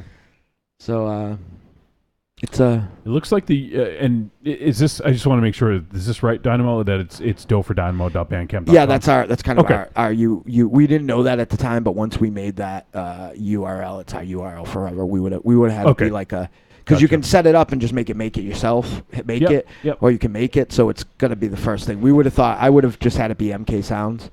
Yeah. But So if you guys, if you can just do a search for it, Black Cat Anthems for Redheaded January Girls, or just go to dofordynamo.bandcamp.com. That's probably a little bit easier. Yeah, or look for MK Sounds too. You can search on there, which is what comes up as the artist. Yeah, on Bandcamp. If you do a search for MK Sounds, right, it probably will be a little difficult on Google. But yeah, you can just head on over there. We'll also post the link up on social media, and also I'll see if I can get it on the website as well, like I did for the Do for Dynamo thing. So, we want to make sure it's easy for you guys to get it in your ear holes. And it's got, what's mostly relative to us here right now, other than El Goro being on, it's got the new Deadites release on there, and I'm just really happy with the way that song came out, and it's very important. I've kind of talked about it in piecemeal on other shows. Like this recording is what really cemented our workflow, which was something that was kind of missing. We were kind of just floating around, but now we've kind of got a workflow, and we have a bunch of places, a vocal booth to record by, at Oracle's house, which gives us a third place to have it be. But it's all spread out. But we're starting to like put the pieces together of how to actually be a band, because Tiny and I always had people kind of guiding us. You know what I mean? We always had from Barry Dennis to Captain Lou Albano to people all over the time. There are always kind of people telling us where to go and where to be and how, and now in the last 10 years, we had a hard time figuring out how to be our own entity. And this song kind of, in my opinion, when I look back at it at some point, I'll be able to say this is, where, because Trick or Treat Radio, and luckily, it all works out. Trick or Treat Radio kind of kept us alive and relevant for the last few years until we could figure out how to kind of be a functioning thing on our own and give back to Trick or Treat Radio. So by releasing music to kind of keep the fucking machine going. So it was really, it's really cool to kind of feel like we can just write now, and we don't have to worry about how we're going to do it or where we're going to record it, and or money to get it done or whatever else. Like, so that's what I think I will look back at one time. But it's also a song that me and Miss M and Tiny wrote about. Kim in her struggle when she originally came epilepsy. Yeah. Well, while she was in the middle of it, and just how proud of her we were. Should, at this point, probably be quadruple damage. Yeah, and it definitely has the nerdiest line that I've ever written, which is basically equating something shitty sneaking up onto you to stepping on a 4-sided die when you're barefoot. So I do quite enjoy that. Yeah. That's fair. So yeah, and I'm not. I mean, it's good.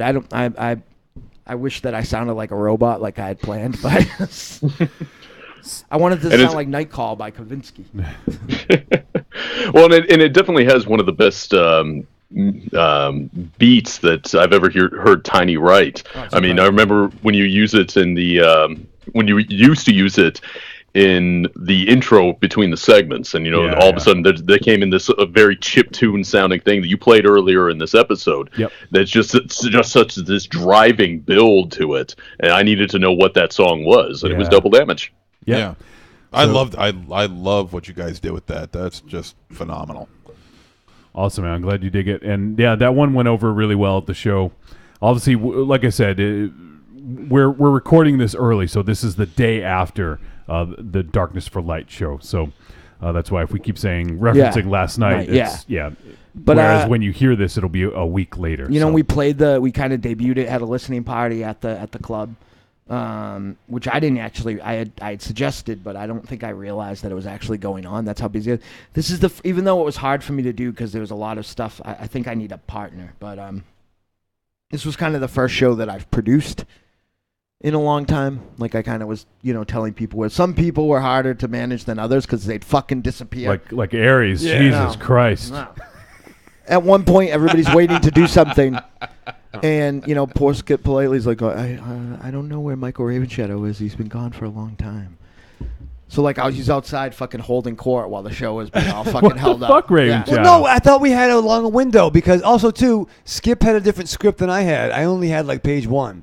And he had other pages. Yeah, you missed the part where it actually tells you how a raffle works. Yeah, you're supposed to just, when something goes off the screen, you can move up and make the rest of it come up, right? No, I don't have that. Yeah, good. But then I thought you announced the evil streaks before, so okay, well they're already announced. You don't need somebody else to announce them, so we'll go outside. Oh Jesus!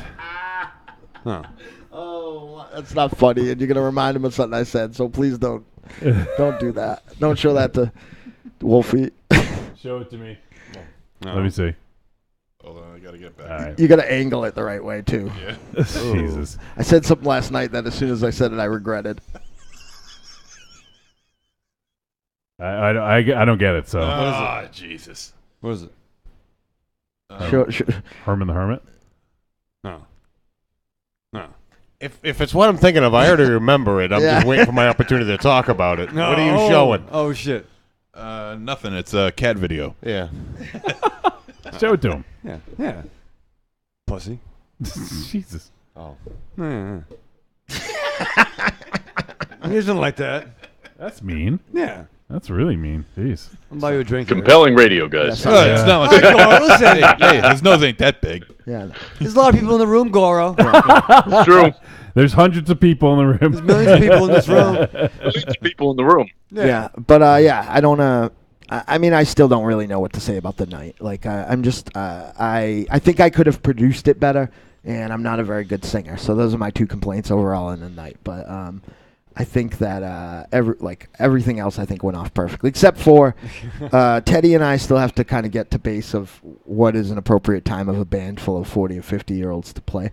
But also, I should probably take it up with Ted, but like, people are not going to go to the club because people are getting harassed about fucking filming. Yeah. I do. What agree is the with that. deal with I am that? not, well, I think it's a Is it thing. a legal thing? I think it's got to be because like people Rouse did it too. People almost left. Like, they were harassing people that have been supporting that club for like fucking like 20 years probably. Yeah, Rouse did it too though. I'm just never there. Rouse harassed me, and I got a nasty letter from the guy who put on the show, who used to be our manager. So for whatever reason, at certain venues or certain events, like, it's a thing. I don't understand. But like, I got asked to stop filming when Curtain Society played. I actually brought like I was gonna start filming some stuff, and then I just didn't want to like. Well, I think you could have, but well, why could I have and not other people? Because it's you're in cahoots. It's your show. Yeah, but how do they know that? Well, I don't know. I think that the people running it do, and if anything had come out of it, like, no, yeah, we're not gonna. That's also playing favorites. Well, no, but I think the thing is that we're not going to complain that our music gets on the internet if we put it there. Yeah, I know. It's just people. Like, I saw a lot of people. I don't think it's really a big deal, and I about think it's a. But I don't know. I will ask the exact reason. Well, that was go back old school to old events. You couldn't do that. You couldn't. That was a thing too back in the old days, like before the cell phone days. They said you couldn't bring cameras. I used to film every single show that I played there when I was a kid. But no, but like years ago, even going like the big convention centers, like DCU Center, it was frowned upon back in the old days. Yeah, well, I mean, it's not just a, I guess you could say, a copyright thing, but also the fact that you would have a shitload of flashes hitting you in the eyes while you're trying to perform would yeah, well, I don't think that matters on a stage with a like $1,000 light rig. I don't think that's a problem. But the genie's out of the bottle at this point. I mean, you can't stop it. And actually, I mean, A New Hope was scolded last show. It's a big part of our promotion.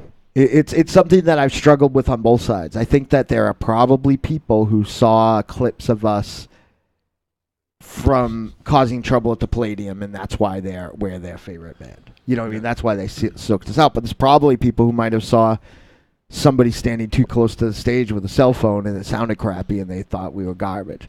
So it's kind of the pro and con from a band's point of view. But for us, I think it's been a big part of our success because, people saw footage that we filmed of me hitting myself in the face with a pie pan until I bled, or putting somebody through a table, or later on how foxy the ladies are, and whatever else. Like I think that it's always been a big part of our success. So it's something that, at least for our shows, we're gonna have to work out.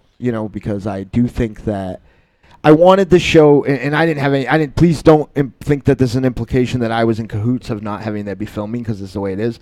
But I did take the Colt Cabana route in this, and I didn't actively set up any of our stuff. I asked the amazing T-Dog to take some pictures, but I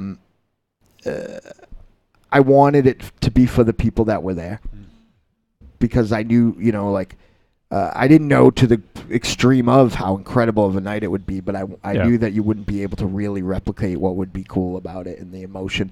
And we closed with a song called More Pop, which was written by our dearly beloved and missed dear friend Scott Ricciardi of Huck. And it's probably the first time we've played it since he passed away. It's been a while, yeah. Yeah, it went over really well. Yeah, we played We played on a Friday, and he had passed away 7 days before, and we closed with it on that night. That's right, yeah. And it's the last time that we played it. It was really a big. Raven Shadow was there. I almost punched a third party in the mouth because he kept sending Raven Shadow to come bother us while we were bawling our eyes out outside. But it was a very emotional thing, and it just in putting the set together, it meant it was kind of our way of having him be there, so that he would have been on that bill, if he was still around, because he really loved Kim and loved my family. Absolutely. And was just such a big part. I never remember Huck when I was younger, before I was old enough to get into clubs, was my favorite band to sneak into clubs to go see. And I just remember one day being at my house on like just a fucking Wednesday afternoon and being outside and coming in, and Scott Retrudy is sitting at my fucking kitchen table, and that phenomenon of like having like somebody who to be dramatic, basically worship, who at the altar of as a writer, and later on a human being just sitting at your table, drinking a coffee because he was in the area, like, is a big deal. So for us to close with more pop, and I don't know that we'll ever be able to record it. There's a lot of weird logistics with his music now. But I would like to record it one day and just put it out there so people could have it, because we love him so much and we miss him so much, and it meant a lot for us to end with that thing. And I want to bet that Wolfie will go back and see 2 bets. The people who didn't, so we had there was a big thing of whether or not we should play Covered in Blood or not, because it's kind of our marquee song, and I felt like we could end with more pop and it would be fine. And I not one single person complained to me about not playing Covered in Blood for any of the feedback that I've gotten. So that was very satisfying for me, because you just get fucking sick of stuff, right? Like, like even Covered in Blood, Trick or Treat Spy. I think I even made a comment about that. Yeah, like you did. That I'm fucking You did. People kind of trailed off in the chant early, and yeah, but like yeah, you're like, fuck this. Yeah. Nobody's singing. Fuck it. Yeah, I think I said I'm sick of it too. But like, at the end of the day, and that just came out for the first time in a long time on that 21st Century Bastards compilation. But people always like, you want to play your songs that the people like, but also, as an artist and a performer, you don't want to phone it in, right? Am I crazy? No. If I'm up there at some point going, victims, aren't we all? Victims, aren't we all? It's just not fucking real. One thing, and this kind of goes back to what we were talking about earlier with Grady. I went to go see Judas Priest. Yeah. And I can't remember what album it was, Stained Class maybe, I don't remember, but they had their 40th anniversary of an album. Mm-hmm. They've been playing these songs for almost as long as some of us have been alive. Yeah. Right. Like, they've got to be fucking sick of them, right? Like, we're sick. You're sick of songs that you wrote, 20 years ago. They've been playing them for 40, 45 years. Yeah, I mean, I don't know. I think that there's a different. There maybe is like. I guess if you're being paid to have people come and like yell the song's lyrics at you, maybe that's a little different. You also decided to play the 40th anniversary of your record, so you're either not sick of it or you still like it. Everybody's different. It's also because it's those songs that you have that fan base, so you feel like you kind of owe it to them to play play a couple of your classics. That sort of age-old debate. Like, I went to go see, and I know Goro goes to see a pretty good amount of metal shows, but I went to go see, it was a couple years ago, I went to see Opeth on I think it was their latest tour. I don't remember. It was their most recent album or the one before that, and they played all new stuff, and their new stuff is very different. It's very 70s proggy and not their old black metal days. And people were fucking pissed because they wanted the old songs. They kept screaming, "We want this, we want," and they didn't play them. They just played all new stuff, like kind of happy, like, kind of stuff, and people were pissed. So, that's the struggle you have. It's for sure. Once you kind of like turn that corner into a nostalgia act, I think you have to. But while you're still like sort of experimenting and trying new things, maybe it's okay to be able to do that. But you're going to piss off some fans. Plus you change. You change. I mean, even look in the 5 years since Oracle's been gone. She was, kind of when we were making the set list, she was like, what's transpiring here? Like, yeah, it's like she made the joke like we're a synth pop. We a synth pop band now, and we're kind of like, I think we're a synth pop band. Always been a synth pop band. Like, I think we're more. You know what I mean? Like, I just feel disingenuous when I'm up there singing something when I was very angry before, because I'm not angry anymore. Not about that anyway. Yeah, and things change and people change, and like I'm fat and old and white. It was probably very jarring to people who haven't been there in a while. You know what I mean? People who come all the time, probably it's a smoother transition. But back to the night real quick. It was just a phenomenal thing. I thank all you guys for being involved. It wouldn't have gone off without you. So many people helped behind the scenes, and I can't thank everybody. And we still haven't even got the check from the sports memorabilia auction yet, so I don't even know what that's gonna. Nice. But I do know some people won, and Andrea won something, and nice. So yeah, so it's cool. Like it was very weird. I think the auctions would have done even better if not for spatial constraints. Yeah. But I think it's great, and so many people. Andy Kaplan, who I think is the funniest human on earth, won the Derek Ring custom skateboard. That was beautiful. Oh wow, really? Yeah, and he was kind of just going around pretending to. I don't know why. At the end of the night, he was going around pretending to hit people with it and do Macho Man impersonations, but it was great, and it was just so nice, and the people, everyone denoted. Did you see the cool horror stuff that Derek Ring's mother's Halloween company donated, like that skull? No, I didn't. It was like 3, it was cool. Silver, golden skulls, and there was saw those. Yeah. a cool Halloween wreath. Like my friend Tom's garage that he worked at said he was going to bring $250. They contacted me and said he was going to bring $2 $50 gift certificates, but it ended up being, I think, $250s and 100, right? Yeah, it was 200 total. Yeah, and that's entertainment, and like just so many fucking people. Molly Rose, the betrothed of Antichrist, gave 2 awesome. I know the people who won the Shining painting were fucking stoked. I think Jenny Isme won one. Yeah. If I'm not mistaken. And I didn't see those there. Yeah, it was just fucking cool. It's just a cool night, and I don't know. I know Kim is getting her thoughts together to record like a video, and I'm sure she's going to contact everybody. But for fuck's sake, like it was a special night, and I've been involved in. I've been blessed, and I always use that word, and I hope that people understand that I don't mean it in maybe the more Sunday morning at 6 a.m. at church sort of way, but like, in lack of a better way to put it, to be more than lucky is what I'm trying to say, right. To be part of a lot of special moments, a lot of special events, hitting 200 episodes of this podcast was a special event. Interviewing Joe Lansdale was a special event. Mike Allred, opening for the Misfits. Like, there's been so many cool times. Being in a Battle Royal with Greg the Hammer Valentine, having Captain Lou as a manager, like for a fat little kid from our having El Goro as a partner in Japan. Right. That was we made a lot of mad money in there. Tenra's still mad about how bad we stiffed him.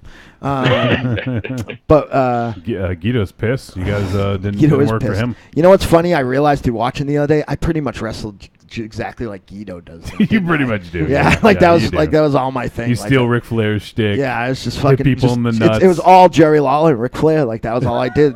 Little Roddy Piper, those rat-a-tat-tat punches. Like that was it. I had no other thing. I dressed like fucking Great Muda, but I wrestled like fucking Memphis. But like for a fat dumb kid from Irish kid from Shrewsbury who wasn't very coordinated and couldn't sing. I've been lucky enough to be in a lot of prime places, but I won't say it was the most special because A, they've all been special, and B, spoiler alert, kids, I'm not done yet. I'm still trying to make moments for my friends and I, but that was a very special night, and I'd like to thank everybody who went. Everybody came. One of the coolest things was, and it's a benefit of 300 episodes of the show. I got to see 2 20-something-year-olds mark out because they met Monster Zero. Yes. And he big-timed him. You dick. I was like, hey, this is my friend Tony and Pabst, right? And he's like, hey, and gave like the fucking thumbs up and like walked away. What a dick. Wait. I met those guys. I was talking to them outside. They were nice. Yeah. Oh, Raven shouted in big time, huh? Yeah, I gave him a bombaleo. That's when Dynamo was yelling at me for going back out. I was mean to people. I said, Dynamo was yelling at me, bombaleo, and they all smiled. It was nice. Yeah, totally big time. I was completely blown away by Ms. M during More Pop. I mean, she must have pounded down like 15 Red Bulls before that song. She was throwing herself around like crazy. A quick amount of. I've never seen anything like that. I think it was not of her own. I think it was almost sub supernatural because she left the Deadites for a while to go to school. And when she came back to this area, she didn't go right to school. She was when Scott Retrudy would play without Huck in a solo, Nicole would Miss M, would back him up, and she learned a lot about singing and about putting together songs from Scott. So I think she was channeling all of her hurt, all of her miss, all of her love, all of everything through that. And I mean, let's face it, she's as good as there is. There might be people who do things different. There might be people that do things, maybe dance a little better, maybe sing a little better. But I've seen national acts. I've seen local acts. I've been at Madonna shows, and I've been at, fucking high school recitals. And all the way up and down, I have not seen a more complete package than Miss Matrix. So, I mean, she has it, and she has that. She lives in that third gear, but it's like wrestlers always talk about pro wrestling. Gorilla is a different gear. She also, went up a whole level last night. It was amazing. And again, she appreciated everybody there too. She appreciated all the work, and she loves Kim. Sometimes a little too much for PG-13 environments, but it was just fucking cool, man. It was just fucking cool. And Wolfie, this show was a big part of why it was cool, because without this show, Tiny and I couldn't have come out and done that bit, because they would have been like, what? The music just gives its own perception, but without this show, as soon as people saw Tiny and I, not everybody, but a few people were like, they got it. They understood why we were on stage being funny, and they understood why, we didn't want to introduce Michael Raven Shadow and whatever else. So thank you very much, Wolfie. And Aries for being at the booth, and Monster Zero for not being mad at me that I advertised you doing trivia, and then in my production notes just forgot to had the raffle tickets in my pocket and never brought them over to you the whole night. And it was just like a big fucking nut for Aries for making me fucking laugh from the stage for just being so fucking mad. I look up and he was just so mad, and I mean, with his arms crossed, scowling at you. Look at him. He's smiling underneath that hand. Occasionally, okay, maybe he's not. Occasionally, I'd go over and Tiny would go, and I'd look at Aries and just be like, frowning like a mean Santa. And I want to thank you on behalf of Skip and I. You did help us with the tickets. You took them to go, and Aries is gonna call people. Is the tickets in here? Skip, who's the most mild mannered and non-judging guy, just was shaking his head. What a fucking asshole. And Skip Shea, everybody loved him, man. He's got that thing. Awesome. What I mean? It was just fucking cool. It was a great night. He and I talked a lot just before and just after, and I'm excited to. I mean, he literally lives without any hyperbole right up the street from here, so I'm excited to do some stuff with him when the film festival happens. Yeah, and I think we'll also have him on again soon. For sure. Yeah, it's awesome. It's just I'm just. If you guys can't tell, I always ramble, but I'm just fucking happy, and I am grateful. That's the thing I woke when I had a brief. Falling asleep at my desk and getting up, and I woke up this morning to watch Lowlife. That must have been a hell of a fucking morning. Yeah. Good morning, Bosnia. Yeah, it was good. My favorite part of the night, well, not my favorite part, but we didn't ask. I'm going to fucking tell you. Just kidding. I can't talk about my favorite part of the night, but it involved lots of pretty ladies. Oh, yeah, the honeys were out last night. Yeah, kissing your girlfriend. I don't want to talk about it. But that's why I was up all night. Raven Shadow, what was your favorite part? I went to the bar to get a drink. Not my last drink. The what? Last drink. The what? Went to the bar to get a drink. Bar to the bar. Yeah, and then the bartender was telling me that there was a group of 40-something-year-old women that said that they wanted to buy a drink for the Jesus-looking guy next time he comes to the bar. So I got a free drink. And I was like, really? And I was like, yeah, so I got a big tall boy Pabst Blue Ribbon. It was nice. You went for a fucking Pabst. What's what I ordered? And then she said, the group, they left. Man, you should order something else. I should on the rocks, Yeah, on the rocks is fine. Hey, we didn't get to talk about it, but there's one thing I want to ask. If it's a long story, I guess it can wait because I accidentally waited to this week, but I listened to last week's show a couple times. Yep. Am I right in understanding that Monster Zero got hacked? Oh, yeah. 2 weeks ago. You mean. Okay. Yeah, a couple weeks ago I got hacked. Because I got hacked too, so I'm curious. Did you? Yeah, my other Facebook account. And what's up, Goro? It's just spreading around. El Goro's going to have to help you guys. Well, I do want to kind of wrap this up because I want to keep it kind of concise. So thank you guys. Thank you everyone. Thank you everyone who came. So thank you. Of course, it was a great night. And I hope you all had as much fun as I had. Yeah, it was a lot of fun. Blast. Yeah. Okay, I just want to mention one thing, just because he pissed me off during the show, so I got to call him out on something that happened at the club. I thanked you like lots of times. Get out of the Go ahead, Aries.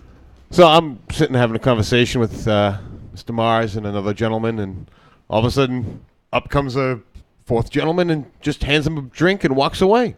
So I look at Mars, and he just goes, "That's just Hot Bill." Hot Bill? And I'm at a loss and I just stare at him. He goes, all the Deadites call him that. And I'm like, oh, everyone in the Deadites? He goes, Bill? Yeah. I've never heard of that. What, you're Hot Bill? Billy. No, just the SL's roommate. Oh yeah, Bill. I don't even know him. I know Billy. I was talking to him the whole night. But he was just like, all the Deadites call him that. All the Deadites, all the girls. Well, that's not helping your situation. The fact that this apparently hot gentleman hands you a drink and he's pretty hot. He is pretty hot. Yeah. I got his number. Yeah. Without missing a beat. That's just Hot Bill. I swoon when I run into him at the comic shop. He's a good-looking guy. Yeah. He's coming over in 2 weeks. All right, well, Goro's just been listening to us fucking bullshit for a while. So, Goro. It's all good, man. Please tell folks what you've been up to on Talk Without Rhythm and what's coming up soon. All right. Well, based upon when this episode is coming out, I would have already released episode 413, which is the April Fool's Day episode, and that one ended up being a sublime bit of ridiculousness because a while back my parents said, hey, for the April Fool's Day episode you should have us on and let us pick the movies. So I called them on their bluff and I had my parents on the episode. Oh wow. And Holy they got shit. to pick the movies and they subjected me to My Big Fat Greek Wedding and Mamma Mia. Oh, boy. Which it's difficult to talk about Mamma Mia when I got my parents looking expectantly across from me and like right between their shoulders, just framed up perfectly, is Stephanie just death glaring me every time I say something bad about ABBA. So it made I'd be right next to her, Goro. You don't say bad things about ABBA. There you go. I think the Mediterranean culture in American cinema has been downplayed so drastically. But it actually lent itself to some interesting conversation, including some back history on the family that I thought was some fun stuff. I can't wait. But Awesome. That episode will be out at the time that y'all hear this recording. The next episode, I'm going back to the pool from people that are my patrons, and this one's coming from a guy that we all know. It's coming from Slaygoth. Oh, and I know that guy. He requested I take a look at the Charles Bronson flick, The White Buffalo, and I'm going to be pairing it up with another Charles Bronson flick, Red Sun. So a bunch of random-ass shit happening over on Talk Without Rhythm. Interesting. And obviously people can find you on Apple Podcasts and Stitcher Radio. Just Talk Without Rhythm podcast, you'll find me. There you go. There it is. So awesome. El Goro, it's always a pleasure, man. And this was extra special because we got to talk about a movie with a fucking luchador, and we got to talk to Grady Hendrix. Hell yeah, man. So it's always a pleasure to have you on, my friend, and we'll definitely do it again sometime soon down the road. And absolutely, when we get a copy of We Sold Our Souls, I'll see if we can get Grady to send a copy your way as well. Ooh. So, and we'll definitely, that'll be a return engagement for sure, just because, it's only right that we have you on for that. So appreciate that, man. Yeah, of course. All right, so let's head around the room now and everyone say their goodbyes. MZ? Arrivederci, douchebags. Aries. Goodbye. By the way, Aries is wearing a shirt that says Foolish Mortals. Foolish Mortals. Did you ever get to use my suggested nickname for Aries? Oh, no, I forgot. It was Rick Rubin's Angry Stunt Double. There you go. He's not a fan, Goro. I wish I could be mad at that, but it kind of works.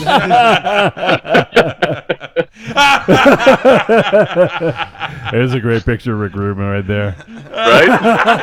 Yeah, I can't argue. The beard's a little bit. Shit. Yeah, his a little fuller, and the hair's a little bit longer. Yeah. Ravishing Rick Rubin. But if I was a stunt double, I could wear a wig. You totally could. Yeah, Goro, you're not wrong. There you go, right? The best part about Aries' beard right now is that when you would read 60s Kirby books and people would have that weird squared off Kirby beard that you didn't think was physically possible, somehow Aries has that beard right now. He has like a fucking all-father beard. Yeah. An all-father beard. But a lot of trimming. Yeah. You too can have a square beard. See, I'm surprised you told people the story about, like, you know, me finding Billy attracted and didn't tell the time where I pulled you aside in the basement, panicky, asked if my beard looked okay. Actually, I completely forgot about that. But anyway, remember, children, wherever you go. I guess we're jumping ahead. Yeah, fuck you. Fuck you. No intro, no fucking. Wait, all right, we'll see you later, everyone. Meow. This is 2 weeks in a row without an intro. Are you having like okay? withdrawals? I'm having some fucking anxiety. I'll be honest with you. How about this? You want your intro for the outro? No. We'll be here for another hour. Goro's like, I gotta eat sometime tonight. Me too, Gore. I'm hungover like a motherfucker. Live fast, love hard, die with your mask on. All right, everyone. Thank you so much for coming to hang out with us for episode 297. Big thank you to Grady Hendrix for coming on. We had a fucking blast shooting the shit with him. Definitely, if you have not checked out Paperbacks from Hell, go seek it out. We'll post a link in the on the website. So if you guys want to go get it, you can do so. And absolutely, guys, as of right now, Lowlife is the fucking film of the year for us. Now things obviously might come up. This is still fairly early in the year, but you got to check out Lowlife. Check it out on VOD. It's going to be out on April 6th, and it's going to be playing in select theaters. So there's no excuse. Oh, I would love to see this in a theater. Yeah. Can you imagine? All right, everyone, come back next week for 298. We're getting close to 300. See ya.